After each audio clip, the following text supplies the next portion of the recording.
ਸਮੂਹ ਦਰਸ਼ਕਾਂ ਦਾ Awaaze Punjab program channel Punjabi global Punjab ਤੇ ਸਵਾਗਤ ਹੈ। ਕਿਸਾਨ ਸੰਘਰਸ਼ ਤੇ ਮੌਜੂਦਾ ਭਾਰਤ ਦੀ ਫਾਸ਼ੀਵਾਦੀ ਰਾਜਨੀਤੀ ਤੇ ਸਰਕਾਰ ਦੀਆਂ ਨੀਤੀਆਂ, ਇਹ ਇੱਕ ਬੜਾ ਦਿਲਚਸਪ ਮੁੱਦਾ ਅੱਜ ਸੰਸਾਰ ਭਰ 'ਚ ਭਖਿਆ ਹੋਇਆ। ਤੁਸੀਂ ਸੋਸ਼ਲ ਮੀਡੀਆ ਤੇ ਜਿੱਥੇ ਵੀ ਜਾਓ, ਜਿਹੜੀ ਸਾਈਟ ਤੇ, ਤਾਂ ਸਾਹਮਣੇ ਤਸਵੀਰ ਇਹੀ ਆਉਂਦੀ ਹੈ ਕਿ ਪ੍ਰੋਟੈਸਟ ਕਰ ਰਹੇ ਕਿਸਾਨ ਤੇ ਡਾਂਗਾ ਵਰਾ ਰਹੇ ਸੁਰੱਖਿਆ ਕਰਮੀ ਜਾਂ ਪੁਲਿਸ ਅਧਿਕਾਰੀ, ਜਾਂ ਸਰਕਾਰ ਜਿਸ ਤਰੀਕੇ ਨਾਲ ਕਾਲੇ ਕਾਨੂੰਨ ਜਿਹੜੇ ਕਿ ਕਿਸਾਨਾਂ ਦੇ ਖਿਲਾਫ ਨੇ ਉਹਨਾਂ ਨੂੰ ਲਾਗੂ ਕੀਤਾ, ਉਸ ਦੇ ਖਿਲਾਫ ਆਵਾਜ਼ ਬੁਲੰਦ ਹੋਈ ਹੈ। ਬੇਸ਼ੱਕ ਅੱਜ ਇਹ ਭਾਰਤ ਪੱਧਰ ਤੇ ਮੂਵਮੈਂਟ ਚਲੀ ਗਈ ਹੈ ਤੇ ਇਸ ਦਾ ਨੋਟਿਸ ਸੰਸਾਰ ਪੱਧਰ ਤੇ ਲਿਆ ਗਿਆ।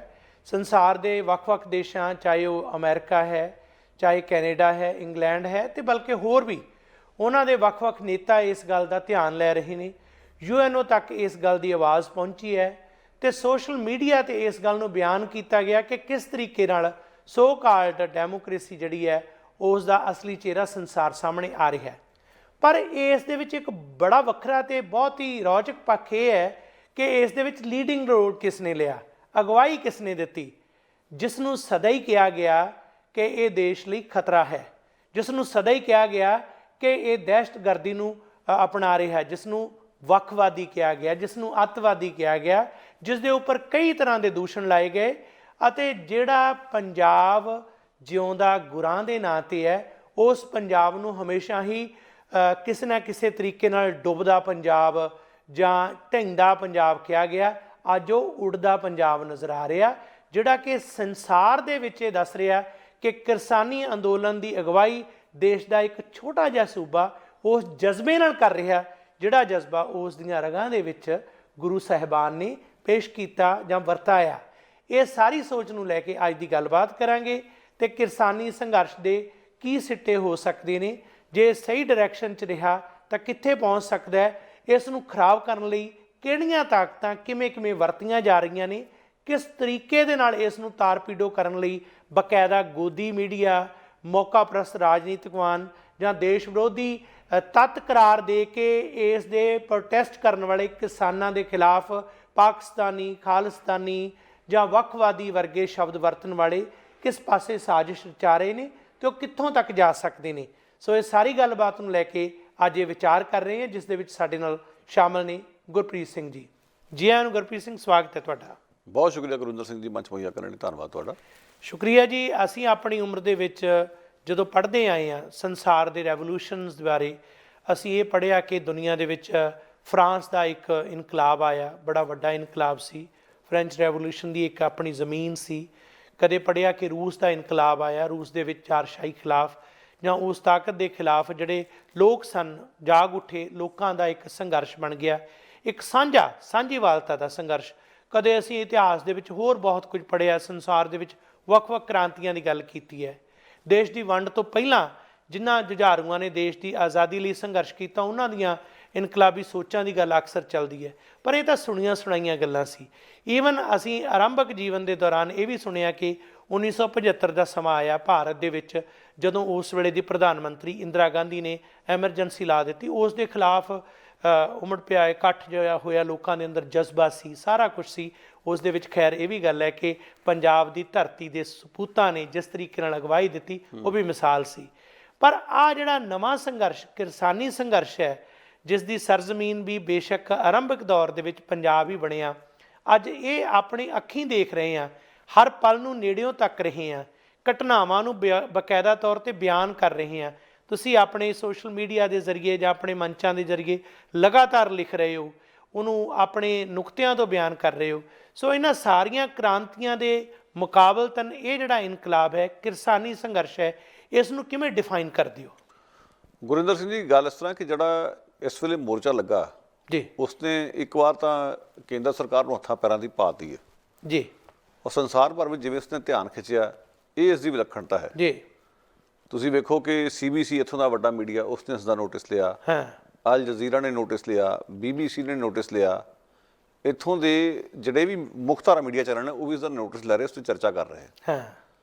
ਯਾਨੀ ਦਿੱਲੀ ਵਿੱਚ ਜਿਹੜਾ ਇਹ ਸੰਘਰਸ਼ ਚੱਲ ਰਿਹਾ, ਉਹਦੀ ਗੂੰਜ ਸੰਸਾਰ ਭਰ ਵਿੱਚ ਫੈਲ ਗਈ ਹੈ। ਬਿਲਕੁਲ ਸਹੀ ਹੈ। ਔਰ ਕੈਨੇਡਾ ਵਿੱਚ ਜਿਹੜਾ ਇੱਕ ਖਾਸ ਤੌਰ 'ਤੇ ਗੱਲ ਧਿਆਨ ਮੰਗਦੀ ਹੈ, ਅਸੀਂ ਵੇਖਿਆ ਕਿ ਪਿਛਲੇ 6 ਮਹੀਨੇ ਸਾਲ ਦੌਰਾਨ ਕਈ ਗੱਲਾਂ ਹੋਈਆਂ ਮੋਦੀ ਸਰਕਾਰ ਦੇ ਰਾਜ ਹੇਠਾਂ, ਘੱਟ ਗਿਣਤੀ ਦੇ ਹਮਲੇ ਤਿੱਖੇ ਹੋਏ, ਕਸ਼ਮੀਰ ਦੀ ਘੇਰਾਬੰਦੀ ਹੋਈ, ਧਾਰਾ 370 ਤੋੜੀ ਗਈ, ਉਸ ਤੋਂ ਇਲਾਵਾ ਸੀਏ ਵਰਗਾ ਕਾਨੂੰਨ ਆਇਆ, ਲੋਕਾਂ ਨੇ ਮੁਜ਼ਾਹਰੇ ਉਦੋਂ ਵੀ ਕੀਤੇ, ਸ਼ਾਹੀਨ ਬਾਗ ਵੀ ਮੋਰਚਾ ਲੱਗਾ, ਪਰ ਜਿਸ ਕਿਸਮ ਦੀ ਤਵੱਜੋ ਇਸ ਮੋਰਚੇ ਨੇ ਖਿੱਚੀ ਹੈ ਸੰਸਾਰ ਭਰ ਵਿੱਚ, ਉਸ ਵੇਲੇ ਸਾਨੂੰ ਮਹਿਸੂਸ ਨਹੀਂ ਹੋਇਆ। ਹਾਲਾਂਕਿ ਮੈਨੂੰ ਉਹਨਾਂ ਯਾਦ ਹੈ ਸੀਏ ਦੇ ਖਿਲਾਫ ਜਿਹੜੀ ਰੈਲੀਆਂ ਹੋਈਆਂ ਇੱਥੇ, ਕਸ਼ਮੀਰੀਅਨ ਰੈਲੀਆਂ ਗੱਡੀਆਂ, ਸੀਬੀਸੀ ਨੇ ਉਸ ਤੋਂ ਵੀ ਕਵਰ ਕੀਤਾ ਰੈਲੀਜ਼ ਨੂੰ।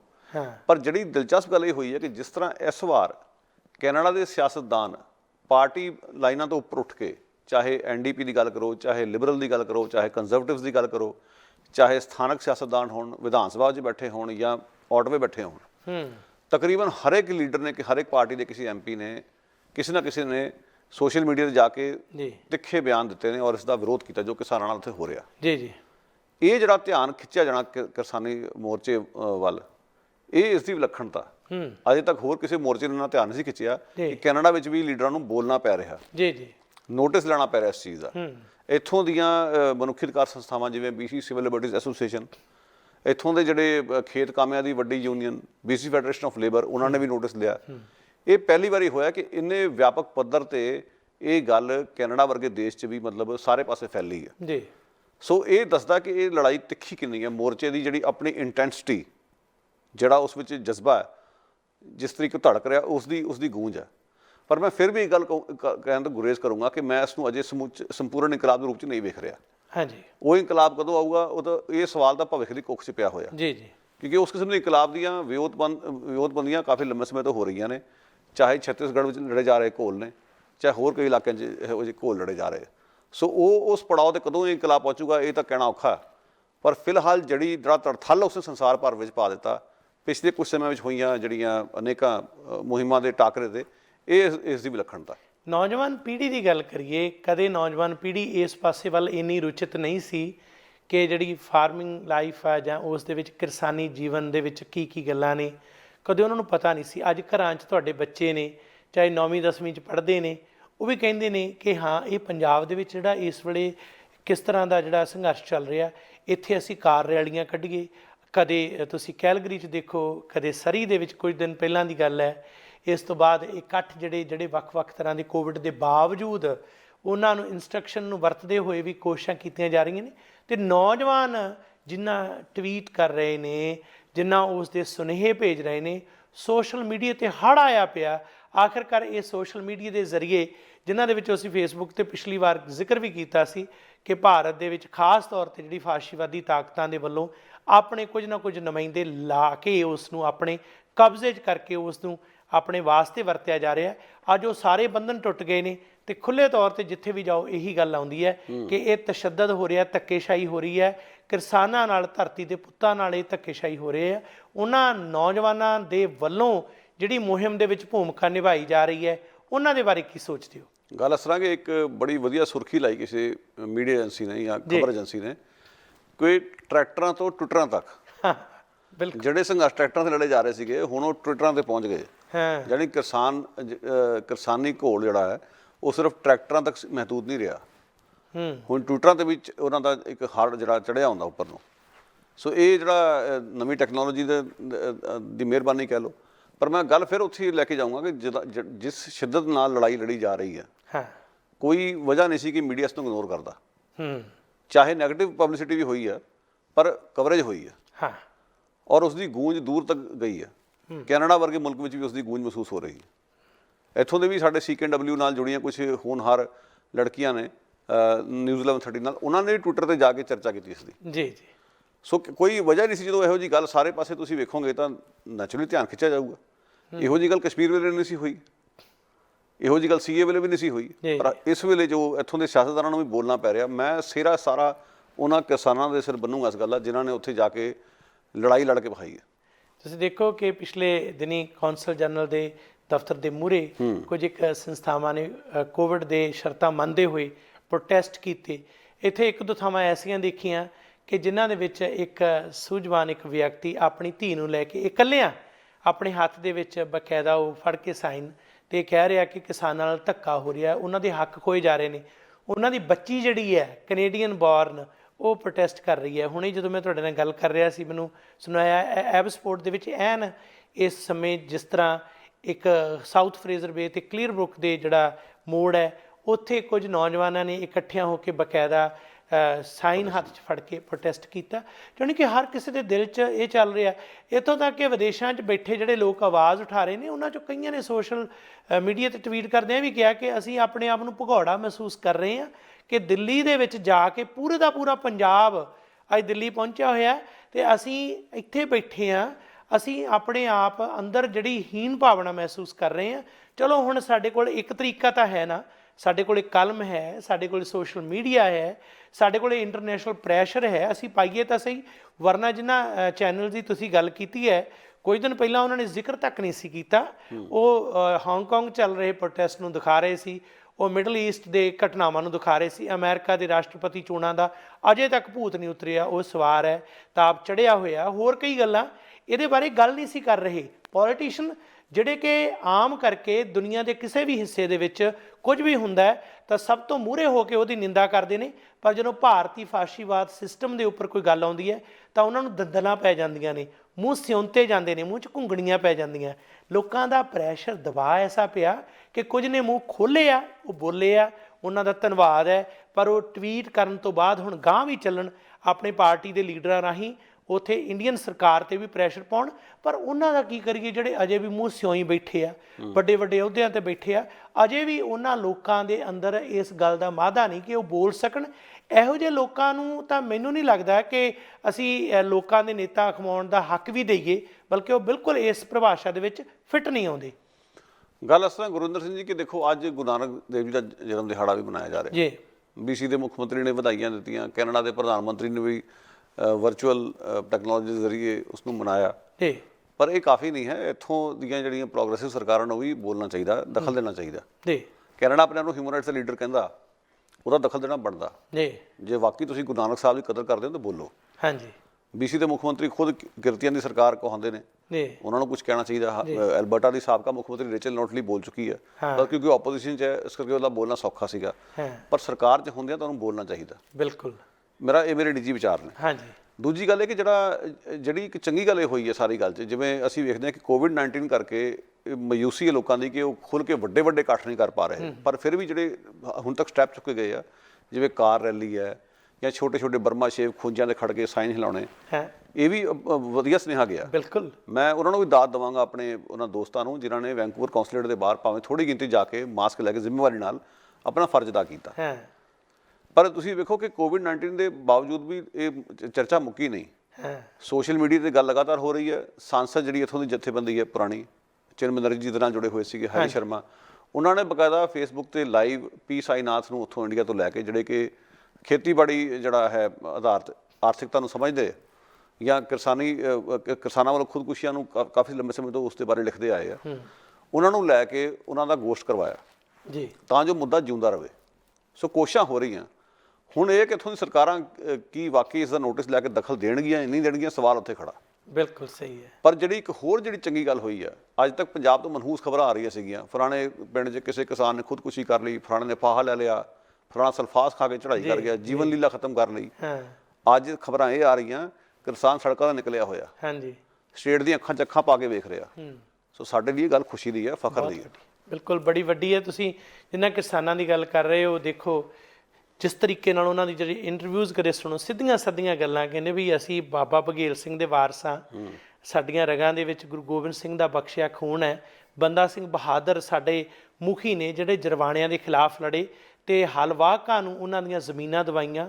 ਅੱਜ ਸੈਂਕੜੇ ਬਰੇ ਬਾਅਦ ਫਿਰ ਕਾਰਪੋਰੇਟ ਘਰਾਣਿਆਂ ਨੂੰ ਜ਼ਮੀਨਾਂ ਦੇ ਕੇ ਉਹ ਇਤਿਹਾਸ ਨੂੰ ਪੁੱਠਾ ਮੋੜ ਦਿੱਤਾ ਜਾ ਰਿਹਾ। ਤੇ ਉਹ ਲੋਕ ਜਿਨ੍ਹਾਂ 'ਚ ਔਰਤਾਂ ਵੀ ਨੇ, ਬਜ਼ੁਰਗ ਔਰਤਾਂ, ਜਿੰਨਾ ਉਹ ਸਿਆਪਾ ਕਰ ਰਹੀਆਂ ਨੇ ਇਸ ਵੇਲੇ ਮੋਦੀ ਸਰਕਾਰ ਦਾ, ਥਾਂ ਥਾਂ 'ਤੇ ਜਗ੍ਹਾ ਜਗ੍ਹਾ 'ਤੇ ਉਹ ਦਿਲਚਸਪ ਪੱਖ ਹੈ। ਤੇ ਉਹ ਜਿੰਨੀ ਜ਼ਰੂਰਤ ਨਾਲੇ ਕਹਿ ਰਹੀਆਂ ਨੇ ਕਿ ਪੁੱਤ 6-6 ਮਹੀਨੇ ਅਸੀਂ ਆਪਣਾ ਤਿਆਰੀ ਕਰਕੇ ਆਏ ਹਾਂ, ਪਰਵਾਹ ਨਹੀਂ ਅਸੀਂ ਕਰਨੀ। ਤੇ ਇੱਕ ਬੀਬੀ ਕਹਿੰਦੀ ਮੇਰੇ ਪੁੱਤ ਧੀ ਕੋਈ ਨਹੀਂ, ਮੈਂ ਤੇ ਤੇਰਾ ਬਾਪੂ ਦੋਨੇ ਚੱਲੇ ਹਾਂ, ਤੇ ਨਾਲ ਮੈਂ ਆਪਣੇ ਝੋਲੇ 'ਚ ਕਫਨ ਪਾ ਕੇ ਚੱਲੀ ਹਾਂ। ਇੱਥੋਂ ਤੱਕ ਜਿਹੜੀ ਗੱਲ ਹੋਵੇ, ਐਡਾ ਜਜ਼ਬਾ ਹੋਵੇ, ਤਾਂ ਮੈਨੂੰ ਲੱਗਦਾ ਫਿਰ ਕਿਤੇ ਵੀ ਜੇ ਸੱਚ, ਹੱਕ, ਇਨਸਾਫ ਲਈ ਮੋਰਚਾ ਹੈ, ਫਿਰ ਫਤਿਹ ਦੇ ਰਾਹ 'ਤੇ ਚੱਲਦਾ। ਪਰ ਕੀ ਕਹੀਏ ਉਹਨਾਂ ਲੋਕਾਂ ਦਾ ਜਿਹੜੇ ਅੱਜ ਭਾਰਤ ਦੇ ਵਿੱਚ ਜਿਨ੍ਹਾਂ ਨੂੰ ਟੈਲੀਵਿਜ਼ਨ ਆਪਣੇ ਨਾਇਕ ਮੰਨਦਾ ਜਾਂ ਜਿਨ੍ਹਾਂ ਨੂੰ ਬੜਾ ਛਾਇਆ ਰਹਿੰਦਾ ਮੀਡੀਆ, ਜਿਨ੍ਹਾਂ ਦੇ ਸਬੰਧ ਦੇ ਵਿੱਚ ਕਿਤੇ ਕੰਗਨਾ ਰਣੌਤ ਵਰਗੀ ਉਹਦੀ ਗੱਲ ਸੁਣ ਰਹੇ ਸੀ, ਉਹ ਉਹਨਾਂ ਮਾਤਾਵਾਂ ਨੂੰ ਕਹਿੰਦੇ ਕਿ 100-100 ਰੁਪਈਏ 'ਤੇ ਖਰੀਦੀਆਂ ਹੋਈਆਂ ਇਹ ਔਰਤਾਂ ਇਹ ਪ੍ਰੋਟੈਸਟ ਕਰ ਰਹੀਆਂ ਨੇ। ਕਿਤੇ ਵਰਖਾ ਦੱਤ ਵਰਗੀ ਜਿਹੜੀ ਸੋਚ ਲਗਾਤਾਰ ਇਸ ਤਰ੍ਹਾਂ ਦੀ ਜਿਹਦੀ ਡਿਵੈਲਪ ਹੋ ਰਹੀ ਹੈ ਕਿ ਇਸ ਨੂੰ ਖਾਸ ਧਾਰਾ ਨਾਲ ਜੋੜ ਕੇ ਤੇ ਵਾਰ-ਵਾਰ ਇਸ ਦਾ ਦੁਰਪ੍ਰਚਾਰ ਕਰਕੇ ਪੇਸ਼ ਕਰ ਰਹੇ। ਗੋਦੀ ਮੀਡੀਆ, ਸਰਕਾਰੀ ਝੋਲੀ ਚੁੱਕ ਜਾਂ ਉਹ ਜਿਹੜੇ ਭੜਵੇ ਕਿਸਮ ਦੇ ਨੇ ਮੀਡੀਆ ਦੇ ਵਿੱਚ ਬੈਠੇ ਲੋਕ ਇਸ ਨੂੰ ਲਗਾਤਾਰ ਬਦਨਾਮ ਕਰ ਰਹੇ ਨੇ। ਜ਼ੀ ਨਿਊਜ਼ ਤੋਂ ਲੈ ਕੇ ਕਈ ਚੈਨਲਸ ਇਸ ਤਰ੍ਹਾਂ ਦੇ ਨੇ ਜਿਹੜੇ ਲਗਾਤਾਰ ਇਸ ਦਾ ਭੰਡੀ ਪ੍ਰਚਾਰ ਕਰ ਰਹੇ ਨੇ, ਜਿਨ੍ਹਾਂ ਦੇ ਵਿੱਚੋਂ ਹੋਰ ਅਸੀਂ ਦੇਖੀਏ ਕੋਈ ਆਜ ਤੱਕ ਤੋਂ ਲੈ ਕੇ ਰਿਪਬਲਿਕ ਟੀਵੀ ਤੋਂ ਲੈ ਕੇ ਅਨੇਕਾਂ ਉਹ ਸਾਰੇ ਨੇ, ਉਹ ਬਾਰ-ਬਾਰ ਇਸ ਗੱਲ ਨੂੰ ਬਿਆਨ ਕਰ ਰਹੇ ਨੇ ਤੇ ਇਸ ਦੀ ਜਿਹੜੀ ਬਦਨਾਮੀ ਕਰਨ ਦੀ ਕੋਸ਼ਿਸ਼ ਕਰ ਰਹੇ ਨੇ। ਤੇ ਆਹ ਕਲਾਕਾਰ ਜਿਸ ਤਰ੍ਹਾਂ ਕੰਗਨਾ ਰਣੌਤ ਵਰਗਿਆਂ ਦੀ ਗੱਲ ਕਰੀਏ ਤਾਂ ਇਹਨਾਂ ਨੇ ਤਾਂ ਸ਼ਰਮ ਹੀ ਲਾ ਦਿੱਤੀ ਹੈ। ਕੱਲੀ ਕੰਗਨਾ ਰਣੌਤ ਨਹੀਂ, ਇੱਕ ਸਰੂਪ ਸੰਪਤ ਵੀ ਆ ਜਿਹੜੀ ਪਰੇਸ਼ ਰਾਵਲ ਦੀ ਘਰ ਵਾਲੀ। ਹਾਂ, ਇਹਨਾਂ ਬੀਬੀਆਂ ਨੂੰ ਮੈਂ ਸਿੱਧਾ ਕਹੂੰਗਾ, ਸਿੱਧਾ, ਚਾਹੇ ਕਿਸੇ ਨੂੰ ਬੁਰੀ ਲੱਗੇ ਗੱਲ, ਇਹ ਆਪ ਵਿਕਾਊ ਨੇ। ਹਾਂ, ਦੂਜੇ ਵੀ ਇਹਨਾਂ ਨੂੰ ਵਿਕਾਊ ਨਜ਼ਰ ਆ ਰਹੇ। ਔਰ ਮੇਰੇ ਜਦੋਂ ਮੈਂ ਵਿਕਾਊ ਕਰ ਰਿਹਾ ਉਸ ਅਰਥ ਨਾ ਲਿਆ ਜਾਵੇ ਜਿਸ ਤਰ੍ਹਾਂ ਲੋਕ ਲੈਣ ਦੀ ਕੋਸ਼ਿਸ਼ ਕਰਨਗੇ। ਵਿਕਾਊ ਦਾ ਮਤਲਬ ਤੁਹਾਡੀ ਜ਼ਮੀਰ ਵਿਕੀ ਹੋਈ ਆ, ਤੁਸੀਂ ਆਪਣਾ ਈਮਾਨ ਵੇਚਿਆ ਹੋਇਆ। ਔਰ ਅਗਾਂਹ ਜਿਹੜਾ ਮੀਡੀਆ ਤੁਹਾਨੂੰ ਪ੍ਰਮੋਟ ਕਰ ਰਿਹਾ ਉਹ ਵੀ ਵਿਕਾਊ ਮੀਡੀਆ। ਹਾਂ, ਸੋ ਇਹਨਾਂ ਨੂੰ ਦੂਜੇ ਵਿਕਾਊ ਨਜ਼ਰ ਆ ਰਹੇ, ਵਿਕਾਊ ਤੇ ਆਪ ਨੇ। ਸੱਚ ਕਹਿਣ ਦੀ ਹਿੰਮਤ ਇਹਨਾਂ 'ਚ ਹੈ ਨਹੀਂ, ਸਥਾਪਤੀ ਨੂੰ ਸਵਾਲ ਕਰਨ ਦੀ ਇਹਨਾਂ 'ਚ ਜ਼ਰੂਰਤ ਹੈ ਨਹੀਂ। ਸਥਾਪਤੀ ਦੇ ਬੂੜ ਚੱਟ ਕਿਸਮ ਦੇ ਲੋਕ ਨੇ, ਇਹਨਾਂ ਤੋਂ ਸਰਟੀਫਿਕੇਟ ਲੈਣੇ ਲੋਕਾਂ ਨੇ। ਬੜੀ ਸ਼ਰਮ ਦੀ ਗੱਲ ਹੈ ਕਿ ਜੀ ਉਹਨਾਂ ਨੂੰ ਖਾਲਿਸਤਾਨੀ ਕਿਹਾ ਜਾ ਰਿਹਾ, ਨਕਸਲੀ ਕਿਹਾ ਜਾ ਰਿਹਾ। ਪਹਿਲੀ ਗੱਲ ਦੇਖੋ, ਜਿਹੜੀ ਕਿਰਸਾਨੀ ਦਾ ਘੋਲ ਆ, ਆਪਾਂ ਇਸ ਗੱਲ ਨੂੰ ਸਮਝੀਏ, ਇਹ ਆਪ ਮੁਹਾਰਾ ਉੱਠਿਆ ਘੋਲ ਆ। ਹਾਂ, ਜਦੋਂ ਕਿਸਾਨਾਂ ਕੋਲ ਕੋਈ ਰਾਹ ਨਹੀਂ ਰਿਹਾ, ਉਹ ਲੜਾਈ ਵਿੱਚ ਜਿਹੜਾ ਹੈ ਉਹਨਾਂ ਨੇ ਨਿਤਰਨਾ ਸੀ, ਨਿੱਤਰ ਗਏ। ਹੁਣ ਕਿਸਾਨਾਂ ਵਿੱਚ ਹਰ ਤਰ੍ਹਾਂ ਦੇ ਲੋਕ ਨੇ। ਬਿਲਕੁਲ, ਇਹ ਗੱਲ ਵੱਖਰੀ ਕਿ ਪੰਜਾਬ ਵਿੱਚ ਬਹੁਤ ਗਿਣਤੀ ਸਿੱਖ ਨੇ। ਹਾਂ, ਪਰ ਜਿਹੜੇ ਦੂਜੇ ਸੂਬਿਆਂ ਤੋਂ ਕਿਸਾਨ ਨਾਲ ਉਹਨਾਂ ਦੇ ਲੱਗੇ ਆ, ਜਿਵੇਂ ਹਰਿਆਣਾ ਦੇ ਕਿਸਾਨ ਵੀ ਨਾਲ ਜੁੜੇ, ਉਹਨਾਂ ਦੇ ਮੱਧ ਪ੍ਰਦੇਸ਼ ਦੇ ਜੁੜੇ, ਉਹ ਸਾਰੇ ਤਾਂ ਸਿੱਖ ਹੈ ਨਹੀਂਗੇ। ਸੋ ਨੰਬਰ ਇੱਕ ਤਾਂ ਗੱਲ ਸਾਰੇ ਸਿੱਖ ਹੈ ਨਹੀਂ। ਦੂਜੀ ਗੱਲ ਕਿ ਜਿਹੜੇ ਸਿੱਖ ਵੀ ਨੇ ਉਹਨਾਂ ਵਿੱਚ ਵੀ ਭਾਂਤ-ਭਾਂਤ ਦੇ ਵਿਚਾਰਾਂ ਵਾਲੇ ਲੋਕ ਨੇ। ਬਿਲਕੁਲ, ਕੋਈ ਖਾਲਿਸਤਾਨੀ ਹੈ, ਕੋਈ ਗੈਰ ਖਾਲਿਸਤਾਨੀ ਹੈ, ਕੋਈ ਖੱਬੇ ਪੱਖੀ ਹੈ, ਕੋਈ ਗੈਰ ਖੱਬੇ ਪੱਖੀ ਹੈ, ਕੋਈ ਵਿਸ਼ਵਾਸੀ ਸਿੱਖ ਹੈ, ਕੋਈ ਨਾਸਤਿਕ ਹੈ। ਤੁਸੀਂ ਉਹ ਜਿਹੜੀ ਇਸ ਦੀ ਜਿਹੜੀ ਵੰਨ-ਸੁਵੰਨਤਾ ਹੈ ਉਸ ਦੇ ਸੁਹਾਗਾ ਫੇਰ ਕੇ ਆਪਣੇ ਵੱਲੋਂ ਚਾਹੁੰਦੇ ਕਿ ਉਦਾਹਰਨਾਂ ਚੱਕ ਕੇ ਇਹਨੂੰ ਇੱਦਾਂ ਬੋਚਾ ਫੇਰ ਦਿਓ ਕਿ ਖਾਲਿਸਤਾਨੀਆਂ ਵੱਲੋਂ ਚਲਾਇਆ ਜਾ ਰਿਹਾ, ਪਾਕਿਸਤਾਨ ਵੱਲੋਂ ਸਿੱਧਤ ਹੈ, ਬਾਹਰ ਬੈਠੇ ਖਾਲਿਸਤਾਨੀਆਂ ਨੂੰ ਸੇਧ ਦੇ ਰਹੇ ਆ। ਕਮਾਲ ਦੀ ਗੱਲ ਹੈ। ਜਿਹੜੇ ਬੀਜੇਪੀ ਨਾਲ ਜੁੜੇ ਹੋਏ ਕੁਝ ਲੋਕ ਜਾਂ ਆਰਐਸਐਸ ਨਾਲ ਜੁੜੇ ਹੋਏ ਲੋਕ, ਜਿਹੜੇ ਵੀ ਕਿਸਾਨੀ ਪਰਿਵਾਰਾਂ ਨਾਲ ਜੁੜੇ ਹੋਏ ਨੇ, ਜਿਹੜੇ ਖੁਦ ਸੰਘਰਸ਼ ਵਿੱਚ ਨਿਤਰੇ ਨੇ, ਉਹਨਾਂ ਨੂੰ ਕਿਸੇ ਨੇ ਸਵਾਲ ਕੀਤਾ ਕਿ ਇਹ ਹਿੰਦੂਤਵੀ ਤਾਕਤਾਂ ਵਿੱਚ ਸ਼ਾਮਲ ਨੇ। ਬਿਲਕੁਲ, ਬੜੀ ਅਜੀਬ ਜਿਹੀ ਹਾਸੋਹੀਣੀ ਦੀ ਸਥਿਤੀ ਬਣੀ ਹੋਈ ਆ। ਤੁਸੀਂ ਇਹ ਵੇਖੋ ਕਿਸਾਨੀ ਅੰਦੋਲਨ ਕਿਸ ਪਾਸੇ ਨੂੰ ਜਾ ਰਿਹਾ, ਕੀ ਉਹਨਾਂ ਦੀ ਮੰਗ ਆ ਜੀ, ਉਹਨਾਂ ਨੇ ਸੇਧ ਕਿੱਥੋਂ ਲਈ ਹੈ, ਕਿਹੜੀ ਗੱਲ 'ਚ ਜੋੜਿਆ ਕਿ ਉਹ ਸੜਕਾਂ 'ਤੇ ਨਿਕਲ ਆਏ। ਕਿਸੇ ਨੇ ਬਾਣੀ 'ਚੋਂ ਸੇਧ ਲਈ, ਉਸਨੇ ਬੋਲੇ ਸੋਨੇ ਹਾਲਾ ਜਕਾਰਾ ਛੱਡਿਆ। ਜੀ ਜੀ, ਕਿਸੇ ਨੇ ਲੈਨਿਨਵਾਦ ਤੋਂ ਸੇਧ ਲਈ, ਉਸਨੇ ਮਿਹਨਤ ਕਸ਼ਾਂ ਨੂੰ ਸਿੱਧਤ ਨਾਰਾ ਛੱਡਿਆ। ਪਰ ਨਿਸ਼ਾਨਾ ਤਾਂ ਇੱਕੋ ਹੀ ਆ ਨਾ। ਔਰ ਇੰਡੀਅਨ ਸਟੇਟ ਫਰਕ ਨਹੀਂ ਕਰ ਰਹੀ। ਇੰਡੀਅਨ ਸਟੇਟ ਮਿੱਥ ਕੇ ਇਹਨਾਂ ਨੂੰ ਦੁਸ਼ਮਣ ਬਣਾ ਕੇ ਪੇਸ਼ ਕਰ ਰਹੀ ਹੈ। ਜਿਹੜੇ ਖੱਬੇ ਪੱਖੀ ਨੇ ਉਹਨਾਂ ਨੂੰ ਮਾਓਵਾਦੀ ਕਹਿ ਦਿਓ, ਜਿਹੜੇ ਸਿੱਖ ਨੇ ਉਹਨਾਂ ਨੂੰ ਖਾਲਿਸਤਾਨੀ ਕਹਿ ਦਿਓ। ਇਹਨਾਂ ਦਾ ਕੰਮ ਇਹੀ ਹੈ ਜੀ। ਇਹੋ ਜਿਹੀ ਸਿਚੁਏਸ਼ਨ ਵਿੱਚ ਜਿਹੜੇ ਲੜਾਈ ਲੜ ਰਹੇ ਨੇ ਆਪੋ ਆਪਣੇ ਤਰੀਕੇ ਨਾਲ ਟੁਕੜਿਆਂ ਦੇ ਵਿੱਚ, ਉਹਨਾਂ ਨੂੰ ਚਾਹੀਦਾ ਹੁਣ ਇੱਕ ਮੁੱਠ ਹੋ ਜਾਣਾ, ਇੱਕ ਮੁੱਠ ਹੋ ਕੇ ਸਟੇਟ ਦਾ ਮੂੰਹ ਭੰਨਣਾ। ਸ਼ਹਿਰੀ ਨਕਸਲਾਈਟ ਕਰਾਰ ਦੇ ਦਿੱਤੇ ਗਏ, ਜਿਹੜੇ ਸ਼ਹਿਰਾਂ 'ਚ ਆਵਾਜ਼ ਦਿੰਦੇ ਸਨ। ਮੁਸਲਮਾਨਾਂ ਨੂੰ ਟੈਰਰਿਸਟ ਕਹਿ ਦਿੱਤਾ ਗਿਆ, ਸਿੱਖਾਂ ਨੂੰ ਖਾਲਿਸਤਾਨੀ ਕਹਿ ਦਿੱਤਾ ਗਿਆ, ਜਾਂ ਬਾਕੀ ਜਿਹੜੇ ਹਨ ਉਹਨਾਂ ਦੇ ਵਾਸਤੇ ਵੀ ਅਲੱਗ-ਅਲੱਗ ਤਰ੍ਹਾਂ ਦੇ ਜਿਹੜੇ ਉਹਨਾਂ ਨੇ ਘੋਸ਼ਿਤ ਕਰ ਦਿੱਤੇ। ਪਰ ਮੈਂ ਇੱਥੇ ਇੱਕ ਗੱਲ 'ਤੇ ਆਉਣਾ, ਖਾਸ ਕਰਕੇ ਜਿਹੜੀ ਗੱਲ ਇਹ ਚੱਲ ਰਹੀ ਹੈ ਵਿਚਾਰਧਾਰਾ ਦੀ, ਕਿਉਂਕਿ ਬਹੁਤ ਸਾਂਝਾ ਸੰਘਰਸ਼ ਹੈ ਇਹ, ਇੱਕ ਵਿਚਾਰਧਾਰਾ ਦਾ ਨਹੀਂ। ਉਹਨਾਂ ਲੋਕਾਂ ਦੀ ਆਪਣੀ ਨਿੱਜੀ ਵਿਚਾਰਧਾਰਾ ਕੋਈ ਵੀ ਹੋ ਸਕਦੀ ਹੈ, ਪਰ ਉਹਨੇ ਇੱਕ ਮੰਚ ਜਿਹੜਾ ਐਸਾ ਬਣਾਇਆ ਜਿਹਦੇ ਵਿੱਚ ਇੱਕ ਸਾਂਝੀ ਵਿਚਾਰਧਾਰਾ। ਲੱਖਾ ਸਿਧਾਣਾ ਐਕਟਿਵਿਸਟ ਹੈ, ਉਹ ਇੱਕ ਗੱਲ ਉਹਨੇ ਬੜੀ ਕਮਾਲ ਦੀ ਕਹੀ, ਮੈਨੂੰ ਚੰਗੀ ਵੀ ਲੱਗੀ ਉਸ ਗੱਲ ਦੇ ਵਿੱਚ। ਉਹਨੇ ਕਿਹਾ ਕਿ ਭਾਈ ਸੱਜਣੋ, ਤੁਸੀਂ ਇਹ ਤਾਂ ਗੱਲ ਦਾ ਫਿਕਰ ਕਰਦੇ ਹੋ ਕਿ ਇਸ ਵੇਲੇ ਕਿਸੇ ਵੀ ਹੋਰ ਵਿਚਾਰਧਾਰਾ ਵਾਲੀ ਗੱਲ ਨਾ ਹੋਵੇ, ਜੋ ਕਿ ਬਿਲਕੁਲ ਜਾਇਜ਼ ਹੈ। ਇਹ ਕਿਰਸਾਨੀ ਦਾ ਸੰਘਰਸ਼ ਹੈ, ਕਿਰਸਾਨੀ ਦੀ ਹੀ ਗੱਲ ਹੋਵੇ, ਇਹਦੇ ਨਾਲ ਅਸੀਂ ਸਹਿਮਤ ਹਾਂ। ਪਰ ਇੱਕ ਗੱਲ ਦਾ ਜਵਾਬ ਦਿਓ, ਜਦੋਂ ਤੁਸੀਂ ਜਿੰਨੇ ਲੱਖਾਂ ਦੀ ਤਾਦਾਦ ਦੇ ਵਿੱਚ ਇਹ ਲੋਕ ਇਕੱਠੇ ਹੋਏ ਨੇ, ਇਹਨਾਂ ਨੂੰ ਕਹਿ ਦਿੱਤਾ ਕਿ ਆਪਣੀ ਵਿਚਾਰਧਾਰਾ ਪਿੱਛੇ ਰੱਖ ਦਿਓ, ਇਹਨਾਂ ਨੇ ਰੱਖ ਦਿੱਤੀ, ਸਾਰੇ ਤਿਆਰ ਨੇ। ਤੁਹਾਨੂੰ ਕਿਹਨੇ ਹੱਕ ਦਿੱਤਾ ਕਿ ਇਹਨੂੰ ਸਾਰੀ ਜਿਹੜੇ ਸੰਘਰਸ਼ ਨੂੰ ਕਾਮਰੇਡੀ ਰੰਗ ਦੇ ਦਿਓ, ਇਹਨੂੰ ਸਾਰੇ ਸੰਘਰਸ਼ ਨੂੰ ਜਿਹੜੇ ਖੱਬੇ ਪੱਖੀ ਰੰਗ ਦੇ ਦਿਓ, ਤੇ ਤੁਸੀਂ ਇਸ ਸਾਰੇ ਦੇ ਉੱਪਰ ਆਪਣਾ ਲਪੇਟਾ ਫੇਰ ਕੇ ਕਹੋ ਲਓ ਜੀ ਆਹ ਸਾਡਾ ਸੰਘਰਸ਼ ਹੈ। ਜੇ ਤੁਸੀਂ ਦੂਜਿਆਂ ਨੂੰ ਇਹ ਕਹਿ ਰਹੇ ਹੋ, ਤੁਹਾਨੂੰ ਵੀ ਕਿਸੇ ਨੇ ਹੱਕ ਨਹੀਂ ਦਿੱਤਾ। ਚਾਹੀਦਾ ਤਾਂ ਇਹ ਸੀ ਕਿ ਤੁਸੀਂ ਵੀ ਇਸ ਤਰ੍ਹਾਂ ਦੇ ਜਿਹੜੇ ਆਪਣੇ ਏਜੰਡੇ ਆ ਉਹਨਾਂ ਨੂੰ ਲਾਗੂ ਨਾ ਕਰੋ। ਇੱਕੋ ਏਜੰਡਾ ਹੋਵੇ ਕਿ ਕਿਸਾਨ 'ਤੇ ਤਸ਼ੱਦਦ ਹੈ ਉਹ ਚਾਹੇ ਵਿਸ਼ਵਾਸੀ ਸਿੱਖ ਹੈ, ਚਾਹੇ ਨਾਸਤਿਕ ਹੈ, ਚਾਹੇ ਆਸਤਿਕ ਹੈ, ਚਾਹੇ ਹਿੰਦੂ ਹੈ, ਮੁਸਲਮਾਨ ਹੈ, ਕੋਈ ਹੈ। ਹਿੰਦੂ ਜਿਹੜਾ ਹੈ, ਬੱਚੀ ਕੋਈ ਮੇਰਠ ਤੋਂ ਆਈ ਆਪਣੇ ਭਰਾ ਦੇ ਨਾਲ ਚਾਹ ਵਰਤਾ ਰਹੀ ਹੈ ਅਤੇ ਸਿੱਖ ਬਜ਼ੁਰਗ ਨੂੰ ਅਸੀਸ ਦੇ ਰਿਹਾ, ਉਹ ਕਹਿੰਦੀ ਹੈ ਬਾਪੂ ਜੀ ਮੈਂ ਵੀ ਕਿਸਾਨ ਦੀ ਧੀ ਹਾਂ। ਮੁਸਲਮਾਨ ਕੋਈ ਮਸਜਿਦ ਦੇ ਵਿੱਚ ਜਾ ਕੇ ਲੰਗਰ ਲਾ ਰਿਹਾ ਹੈ, ਅਤੇ ਸਿੱਖ ਥਾਂ ਥਾਂ 'ਤੇ ਜਿਹੜਾ ਫੌਜੀਆਂ ਤੱਕ ਨੂੰ ਵੱਖ-ਵੱਖ ਤਰ੍ਹਾਂ ਦੇ ਜਿਹੜੇ ਅਫਸਰ ਆ ਉਹਨਾਂ ਨੂੰ ਸੇਵਾ ਦੇ ਰਹੇ ਨੇ। ਅਤੇ ਇੱਕ ਖਾਸ ਸੋਚ ਨੂੰ ਉਸ ਦੇ ਉੱਪਰ ਲਾਗੂ ਕਰਨਾ ਵੀ ਓਨਾ ਹੀ ਗਲਤ ਹੈ ਜਿੰਨਾ ਕਿ ਕਿਸੇ ਵਿਚਾਰਧਾਰਾ ਦੇ ਅਨੁਸਾਰ ਇਸ ਨੂੰ ਕਹਿਣਾ। ਗੱਲ ਅਸਲ ਜਿਹੜਾ ਇੰਡੀਅਨ ਸਟੇਟ ਕਰ ਰਿਹਾ ਜੀ, ਉਹ ਤਾਂ ਸਮਝ ਪੈ ਰਹੀ ਕਿ ਉਹਨਾਂ ਨੇ ਤਾਂ ਕਰਨਾ ਹੀ ਹੈ। ਹਾਂ, ਉਹਨਾਂ ਨੇ ਤੁਹਾਡੀ ਲੜਾਈ ਨੂੰ ਤਾਰਪੀਟੋ ਵੀ ਕਰਨਾ, ਬਦਨਾਮ ਵੀ ਕਰਨਾ, ਇੱਕ ਖਾਸ ਕਿਸਮ ਦੀ ਰੰਗਤ ਦੇ ਕੇ ਤੁਹਾਡੇ ਮੂੰਹ ਬੰਦ ਕਰਾਉਣੇ। ਹਾਂ, ਪਰ ਜਿਹੜੇ ਉਸ ਲੜਾਈ 'ਚ ਲਿੱਤਰੇ ਹੋਏ ਆ, ਜਦੋਂ ਉਹ ਆਪਣੀ ਬੇਸਮਝੀ ਵਿੱਚੋਂ ਇੱਕ ਦੂਜੇ 'ਤੇ ਇਸ ਤਰ੍ਹਾਂ ਦੀਆਂ ਦੂਸ਼ਣਬਾਜ਼ੀਆਂ ਕਰਦੇ ਆ, ਉਹਦਾ ਕੋਈ ਮਤਲਬ ਨਹੀਂ ਰਹਿ ਜਾਂਦਾ। ਇਹ ਗੱਲ ਕਹਿਣੀ ਬਹੁਤ ਸੌਖੀ, ਦੁਸ਼ਮਣ ਸਾਨੂੰ ਪਾੜਨ 'ਤੇ ਲੱਗਾ ਹੋਇਆ, ਹਾਂ, ਪਰ ਤੁਸੀਂ ਪਾਟੇ ਕਿਉਂ ਪਏ ਹੋ? ਤੁਸੀਂ ਆਪਣੀ ਦੂਰੀਆਂ ਤਾਂ ਆਪ ਦੂਰ ਕਰਨੀ ਆ ਨਾ, ਉਹ ਤਾਂ ਦੁਸ਼ਮਣ ਨੇ ਆ ਕੇ ਨਹੀਂ ਕਰਾਉਣੀਆਂ। ਦੁਸ਼ਮਣ ਦੇ ਤਾਂ ਹੱਕ 'ਚ ਜਾਂਦੀ ਗੱਲ ਕਿ ਤੁਸੀਂ ਦੂਰੀ ਵਧਾ ਕੇ ਰੱਖੋ। ਜੇ ਫਰਜ਼ ਕੀਤਾ ਕੋਈ ਖਾਲਿਸਤਾਨੀ ਹੈ ਵੀ, ਉਹ ਜੇ ਕਿਸਾਨ ਹੈ ਤਾਂ ਉਸ ਦੀ ਪੀੜ ਨੂੰ ਸਮਝੋ। ਉਹ ਇਸ ਪੀੜ ਵਿੱਚੋਂ ਸੜਕਾਂ 'ਤੇ ਨਿਕਲ ਆਇਆ। ਬਿਲਕੁਲ। ਔਰ ਇਹਦੇ ਵਿੱਚ ਉਹ ਲੋਕ ਵੀ ਨੇ ਜ਼ਾਹਿਰਾ ਤੌਰ 'ਤੇ ਜਿਹੜੇ ਬੀਜੇਪੀ ਨਾਲ ਜੁੜੇ ਹੋਏ ਕਿਸਾਨ ਵੀ ਨੇ, ਉਹਨਾਂ ਨੂੰ ਕੁਐਸਚਨ ਨਹੀਂ ਕੋਈ ਕਰ ਰਿਹਾ। ਜੀ, ਪੰਜਾਬ ਯੂਥ ਕਾਂਗਰਸ ਦੇ ਕੁਝ ਲੋਕਾਂ ਨੇ ਇਸੇ ਮੋਰਚੇ ਤਹਿਤ ਕੁਝ ਸਮਾਂ ਪਹਿਲਾਂ ਦਿੱਲੀ ਵਿੱਚ ਲਿਆ ਕੇ ਟਰੈਕਟਰ ਲੂ ਦਿੱਤਾ ਸੀਗਾ। ਕਾਮਰੇਡਾਂ ਨੇ ਉਹਨਾਂ ਨੂੰ ਤਾਂ ਸਵਾਲ ਕੀਤਾ ਨਹੀਂ ਕਿ ਤੁਸੀਂ ਕਾਂਗਰਸੀ ਹੋ, ਤੁਸੀਂ ਤਾਂ 84 'ਚ ਕਤਲੇਆਮ ਸਿੱਖ ਮਾਰੇ ਸੀਗੇ, ਤੁਸੀਂ ਤਾਂ ਉਸ ਗੱਲ ਨੂੰ ਇਗਨੋਰ ਕਰਤਾ ਕਿ ਕਾਂਗਰਸੀ ਸੀਗੇ, ਉਹਨਾਂ ਨੂੰ ਮਾਫ ਕਰਤਾ ਕਿਉਂਕਿ ਆਪੋਜੀਸ਼ਨ 'ਚ ਨੇ, ਇਸ ਕਰਕੇ ਤੁਹਾਡੇ ਬੜੇ ਲਾਡਲੇ ਹੋ ਗਏ। ਸੋ ਇਹ ਜਿਹੜੀਆਂ ਬਹੁਤੀ ਛੋਟੀ ਸੋਚ ਹੈ, ਮੈਨੂੰ ਇਹ ਲੱਗਦਾ। ਹਾਂਜੀ, ਇਹਨਾਂ ਨੂੰ ਥੋੜ੍ਹਾ ਜਿਹਾ ਵਿਸ਼ਾਲ ਹੋਣਾ ਪੈਣਾ। ਜਿਹੜੀ 80 ਦੇ ਸਮੇਂ ਦੀਆਂ ਲੜਾਈਆਂ ਸੀਗੀਆਂ, ਉਹ ਲੜਾਈਆਂ ਮੁੱਕ ਗਈਆਂ ਨੇ। ਹਾਂ, ਮੈਂ ਇਤਿਹਾਸ 'ਚ ਥੋੜ੍ਹਾ ਜਾਣਾ ਚਾਹੁੰਦਾ ਕਿ 84 ਵਿੱਚ ਜਦੋਂ ਆਪਰੇਸ਼ਨ ਬਲੂ ਸਟਾਰ ਹੋਇਆ, ਵਾਈਟ ਪੇਪਰ ਸਰਕਾਰ ਨੇ ਕੱਢਿਆ। ਸਰਕਾਰ ਕਹਿ ਰਹੀ ਹੈ ਇਸ ਦਰਬਾਰ ਸਾਹਿਬ ਦੀ ਕਿਲ੍ਹੇਬੰਦੀ ਵਿੱਚ ਨਕਸਲੀ ਵੀ ਬਰਾਬਰ ਦੇ ਦੋਸ਼ੀ ਸੀਗੇ, ਸਿੱਖ ਬੁਨਿਆਦ ਪ੍ਰਸਤ ਵੀ ਸੀਗੇ। ਯਾਨੀ ਸਟੇਟ ਫਰਕ ਨਹੀਂ ਕਰ ਰਹੀ, ਔਰ ਸਟੇਟ ਕੁਝ ਸਮਾਂ ਪਹਿਲਾਂ ਨਕਸਲੀਆਂ ਦੇ ਮੁਕਾਬਲੇ ਬਣਾਉਂਦੀ ਰਹੀ ਸੀ। ਬਾਅਦ 'ਚ ਉਹੀ ਸਿਲਸਿਲਾ ਸਿੱਖ ਖਾੜਕੂਆਂ ਨਾਲ ਵੀ ਚੱਲਿਆ। ਜੀ, ਪਰ ਹੋਇਆ ਕੀ? ਬਜਾਏ ਇਕਮੁੱਠ ਹੋ ਕੇ ਸਟੇਟ ਨਾਲ ਲੜਾਈ ਲੜਦੇ, ਅਸੀਂ ਇੱਕ ਦੂਜੇ ਦੇ ਖੂਨ ਦੇ ਵੈਰੀ ਹੋ ਨਿਬੜੇ। ਜੀ, ਉਸ ਲੜਾਈ 'ਚ ਜੋ ਸੀਗਾ ਨੁਕਸਾਨ ਹੋ ਗਿਆ, ਸਮਾਂ ਉਹ ਲੰਘ ਚੁੱਕਿਆ। ਅੱਜ ਉਹਨਾਂ ਲੜਾਈਆਂ ਦਾ ਕੋਈ ਮਤਲਬ ਹੈ ਨਹੀਂਗਾ। ਹਾਂ, ਅੱਜ ਉਸ ਕੰਪੀਟੀਸ਼ਨ ਦੀ ਭਾਵਨਾ ਨੂੰ ਤਿਆਗਣ ਦੀ ਲੋੜ ਆ, ਔਰ ਖਾਸ ਤੌਰ 'ਤੇ ਪੰਜਾਬ ਦੇ ਸੰਦਰਭ ਵਿੱਚ। ਸੋ ਕਿਉਂਕਿ ਜਿਹੜੀ ਇਹ ਲੜਾਈ ਹੈ, ਸਾਂਝੀ ਲੜਾਈ ਹੈ, ਸਟੇਟ ਤੁਹਾਡਾ ਸਾਂਝਾ ਦੁਸ਼ਮਣ ਹੈ, ਤੁਹਾਡੀ ਲੜਾਈ ਉਸ ਵੱਲ ਸਿੱਧਤ ਹੋਣੀ ਚਾਹੀਦੀ ਹੈ। ਜਦੋਂ ਅਸੀਂ ਆਪਸ 'ਚ ਇਸ ਕਿਸਮ ਦੀਆਂ ਗੱਲਾਂ ਕਰਦੇ ਹਾਂ ਜੀ ਕਿ ਮੈਨੂੰ ਕ੍ਰੈਡਿਟ ਮਿਲੇ, ਉਹ ਕਹਿੰਦਾ ਮੈਨੂੰ ਮਿਲੇ, ਕੋਈ ਕਹਿੰਦਾ ਸਿਰਫ ਸਿੱਖਾਂ ਨੂੰ ਹੀ ਕ੍ਰੈਡਿਟ ਮਿਲੇ, ਕੋਈ ਕਹਿੰਦਾ ਕਾਮਰੇਡਾਂ ਨੂੰ ਮਿਲੇ, ਮੈਨੂੰ ਲੱਗਦਾ ਕਿ ਇਹ ਜਿਹੜੀ ਲੜਾਈ ਅਖੀਰ ਕੇਂਦਰ ਸਰਕਾਰ ਨੂੰ ਫਿੱਟ ਆਵੇਗੀ। ਬਿਲਕੁਲ ਜੀ, ਇਹ ਗੱਲ ਜਿਹੜੀ ਹੈ ਦੁਖਦਾਈ ਹੈ। ਜਿਸ ਤਰ੍ਹਾਂ ਜਿਹੜਾ ਖਦਸ਼ਾ ਤੁਸੀਂ ਪ੍ਰਗਟ ਕਰ ਰਹੇ ਹੋ, ਹਰ ਚੇਤਨ ਵਿਅਕਤੀ ਇਸ ਵੇਲੇ ਸੋਚ ਰਿਹਾ, ਅਤੇ ਬਹੁਤ ਸਾਰੇ ਲੋਕ ਇਹ ਵਾਰ-ਵਾਰ ਇੱਕੋ ਗੱਲ ਨੂੰ ਦੁਹਰਾ ਰਹੇ ਨੇ ਕਿ ਸੁਚੇਤ ਹੋਵੋ, ਇਸ ਗੱਲ ਦਾ ਖਿਆਲ ਰੱਖੋ ਕਿ ਇਸ ਦਾ ਕੋਈ ਨਜਾਇਜ਼ ਫਾਇਦਾ ਨਾ ਉਠਾਵੇ। ਇਹ ਵੀ ਆ ਕਿ ਉਹ ਜਿਹੜੇ ਲੋਕ ਨੇ ਜਿਹੜੇ ਇਸ ਨੂੰ ਤਾਰਪੀਡੋ ਕਰਨ ਦੀ ਕੋਸ਼ਿਸ਼ ਨੇ, ਉਹ ਹਰੀਆਂ ਟੋਪੀਆਂ ਅਤੇ ਪੱਗਾਂ ਬੰਨ੍ਹ ਕੇ ਵੀ ਆ ਸਕਦੇ ਨੇ ਤੁਹਾਡੇ ਇਸ ਇਕੱਠ ਦੇ ਵਿੱਚ। ਉਹ ਇੱਥੇ ਆ ਕੇ ਸ਼ਰਾਰਤ ਉਹ ਕੁਛ ਕਰਨ ਅਤੇ ਨਾ ਮੁੜ ਕੇ ਤੁਹਾਡਾ ਲੱਗੇ। ਇਹ ਸਾਰਾ ਕੁਛ ਅੱਗੇ ਵੀ ਹੋਇਆ ਬਹੁਤ ਵਾਰ।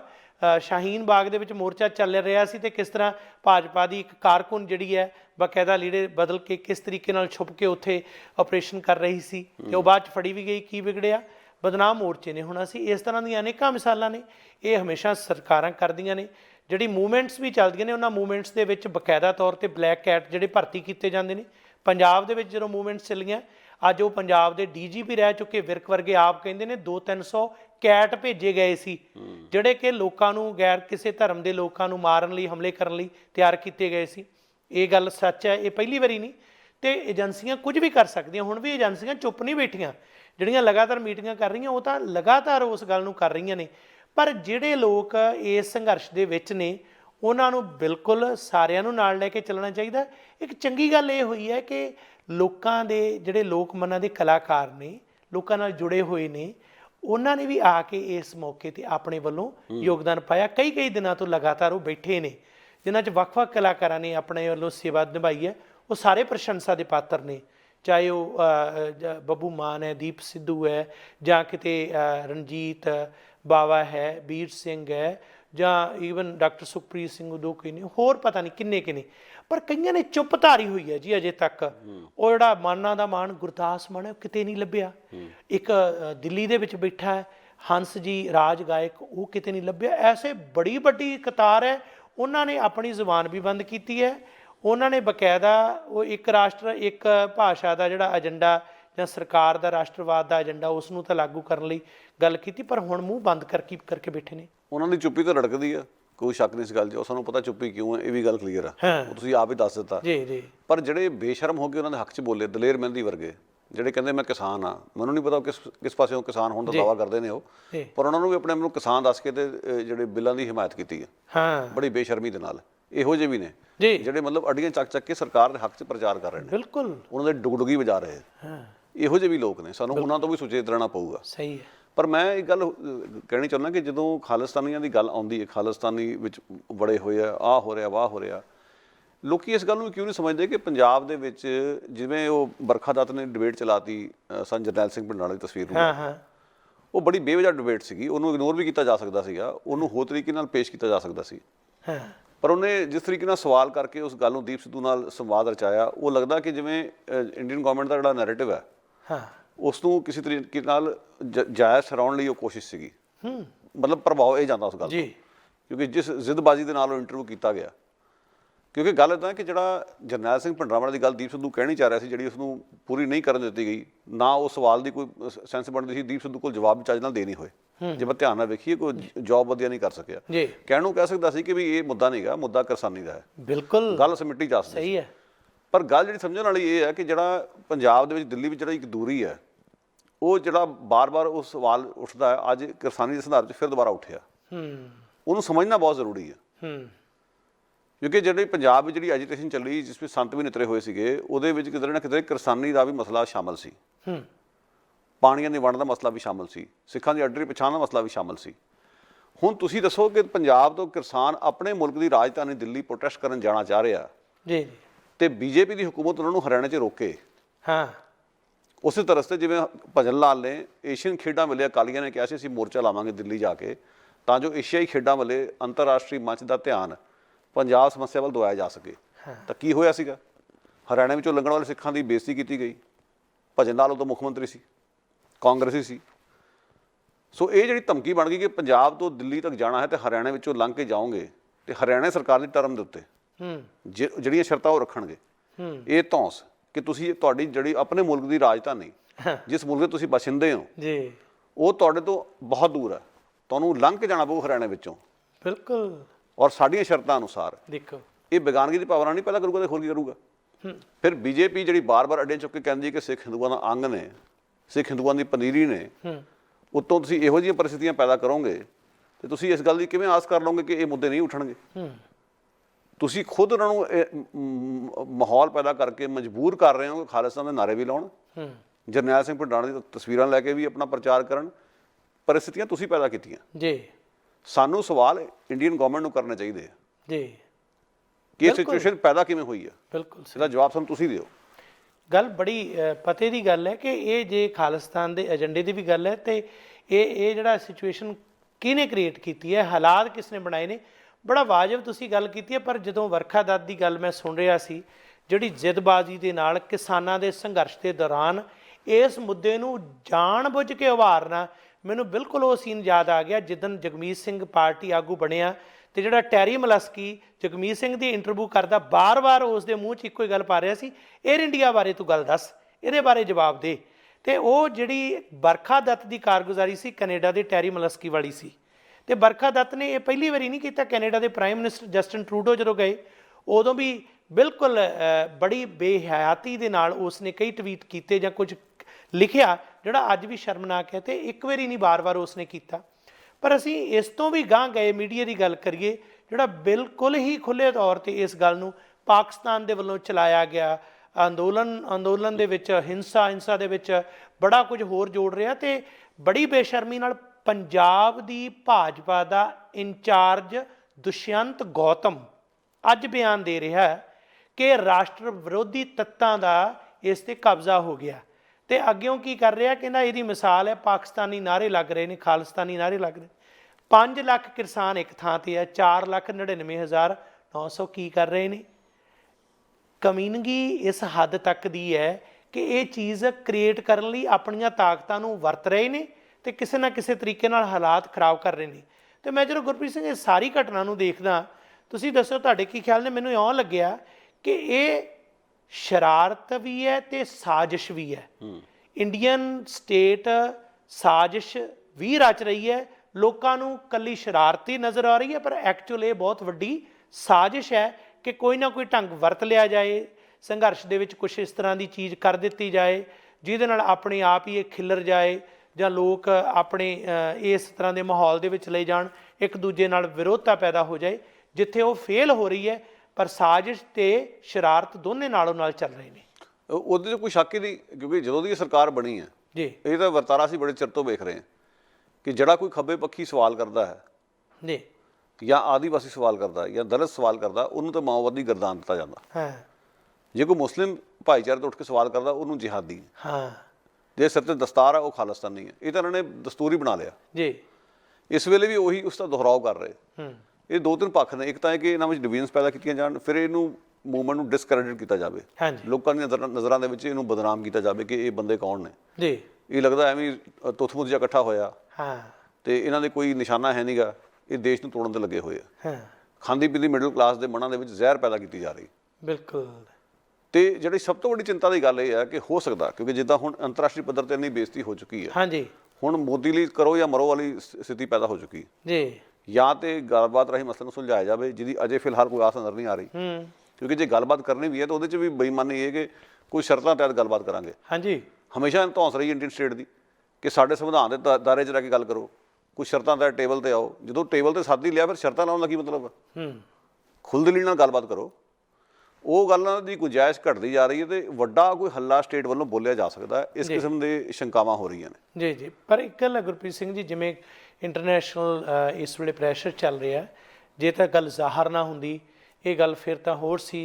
ਅੱਜ ਖਾਲਸਾ ਏਡ ਦੇ ਰਵੀ ਸਿੰਘ ਦੀ ਬਹੁਤ ਸੋਹਣੀ ਗੱਲ ਸੀ ਕਿ ਹੁਣ ਤੁਸੀਂ ਐਸੀ ਸ਼ਰਾਰਤ ਜੇ ਕਰੋਗੇ ਤਾਂ ਦੁਨੀਆ ਭਰ ਦਾ ਇੰਟਰਨੈਸ਼ਨਲ ਮੀਡੀਆ ਵੀ, ਇੰਟਰਨੈਸ਼ਨਲ ਪੋਲੀਟੀਸ਼ੀਅਨ ਵੀ ਇਸ ਗੱਲ ਨੂੰ ਦੇਖ ਰਹੇ ਨੇ। ਹੁਣ ਉਹ ਟਾਈਮ ਨਹੀਂ ਕਿ ਤੁਸੀਂ ਇਕੱਠੇ ਕਰਕੇ ਬੰਦਿਆਂ ਤੇ ਹਮਲਾ ਕਰ ਦਿਓ ਜਾਂ ਕੋਈ ਧੱਕਾ ਕਰੋ। ਸ਼ਾਇਦ ਇਸ ਵੇਲੇ ਸਾਮ-ਦਾਮ ਦੰਡ ਭੇਦ ਨੀਤੀ ਵਾਲੇ ਇਹ ਕੰਮ ਨਾ ਕਰਨ, ਹੋਰ ਤਰੀਕੇ ਵਰਤਣ, ਜਿਵੇਂ ਕਿ ਇੱਕ ਖਾਸ ਗਰਾਊਂਡ 'ਚ ਸੱਦਾ ਦੇ ਕੇ ਉੱਥੇ ਚੁਣਿੰਦਾ ਕਿਸਮ ਦਾ ਮਾਹੌਲ ਕ੍ਰੀਏਟ ਕਰਕੇ ਉਹਨਾਂ ਨੂੰ ਕੋਈ ਹੋਰ ਸਾਜ਼ਿਸ਼ 'ਚ ਫਸਾਇਆ ਜਾ ਸਕੇ, ਅਰੈਸਟ ਕਰਨ ਦੀ ਜਾਂ ਸਾਜ਼ਿਸ਼ ਰਚਣ ਦੀ ਕੋਈ ਨੀਤੀ ਹੋਵੇ। ਪਰ ਆਹ ਜਿਹੜਾ ਹਮਲੇ ਵਾਲੀ ਸ਼ਾਇਦ ਅੱਜ ਦੀ ਤਾਰੀਖ ਦੇ ਵਿੱਚ, ਕਿਉਂਕਿ ਵਿਸ਼ਵ ਪੱਧਰੀ ਜਿਹੜਾ ਪ੍ਰਭਾਵ ਹੈ ਉਹ ਇਸ ਤਰ੍ਹਾਂ ਦਾ ਬਣ ਚੁੱਕਿਆ ਕਿ ਕਿਸਾਨ UNO ਦੇ ਅਨੁਸਾਰ, ਜਿਸ ਨੂੰ ਕਿ ਬਿਆਨ ਕੀਤਾ ਗਿਆ, UN ਨੇ ਆਪਣੀ ਟਰਮਸ ਦੇ ਵਿੱਚ ਬਿਆਨ ਕੀਤਾ ਕਿ ਸ਼ਾਂਤਮਈ ਢੰਗ ਨਾਲ ਦੁਨੀਆ ਦੇ ਹਰ ਵਸਿੰਦੇ ਨੂੰ ਉੱਥੋਂ ਦੀ ਹਕੂਮਤ ਜਿਹੜੀ ਕਿ ਉਸ ਦੇ ਹੱਕ ਖੋ ਰਹੀ ਹੈ, ਉਸ ਦੇ ਖਿਲਾਫ ਮੁਜ਼ਾਹਰੇ ਪ੍ਰੋਟੈਸਟ ਕਰਨ ਦਾ ਹੱਕ ਹੈ। ਬਕਾਇਦਾ ਤੌਰ ਤੇ UNO ਦੀ ਇਹ ਟਰਮ ਹੈ ਤੇ ਉਸ ਗੱਲ ਨੂੰ ਬਿਆਨ ਕੀਤਾ ਜਾ ਰਿਹਾ। ਅੱਜ ਇੰਟਰਨੈਸ਼ਨਲ ਆਰਗੇਨਾਈਜੇਸ਼ਨ ਇਸ ਗੱਲ ਦਾ ਨੋਟਿਸ ਲੈ ਰਹੀਆਂ ਨੇ। ਸੋ ਹੋ ਸਕਦਾ ਹੈ ਕਿ ਕੁਝ ਹੋਰ ਕਰਨ, ਜਿਵੇਂ ਕਿ ਕੱਲ੍ਹ ਤੇ ਅੱਜ ਜਿਹੜੇ ਕਦੋਂ ਤੱਕ, ਜਦੋਂ ਸਾਡਾ ਪ੍ਰੋਗਰਾਮ ਪ੍ਰਸਾਰਿਤ ਹੋ ਰਿਹਾ ਉਦੋਂ ਤੱਕ ਸਥਿਤੀਆਂ ਬਦਲ ਵੀ ਸਕਦੀਆਂ ਨੇ ਜੋ ਅੱਜ ਅਸੀਂ ਗੱਲ ਕਰ ਰਹੇ ਹਾਂ, ਕਿਉਂਕਿ ਇਸ ਗੱਲ ਨੂੰ ਰਿਕਾਰਡ ਤੇ ਅਸੀਂ ਲਿਆ ਰਹੇ ਹਾਂ ਤੇ ਹਾਲਾਤ ਜਿਹੜੇ ਇਸ ਪ੍ਰੋਗਰਾਮ ਦੇ ਪ੍ਰਸਾਰਨ ਹੋਣ ਤੱਕ ਕਰਵਟ ਵੀ ਲੈ ਸਕਦੇ ਆ।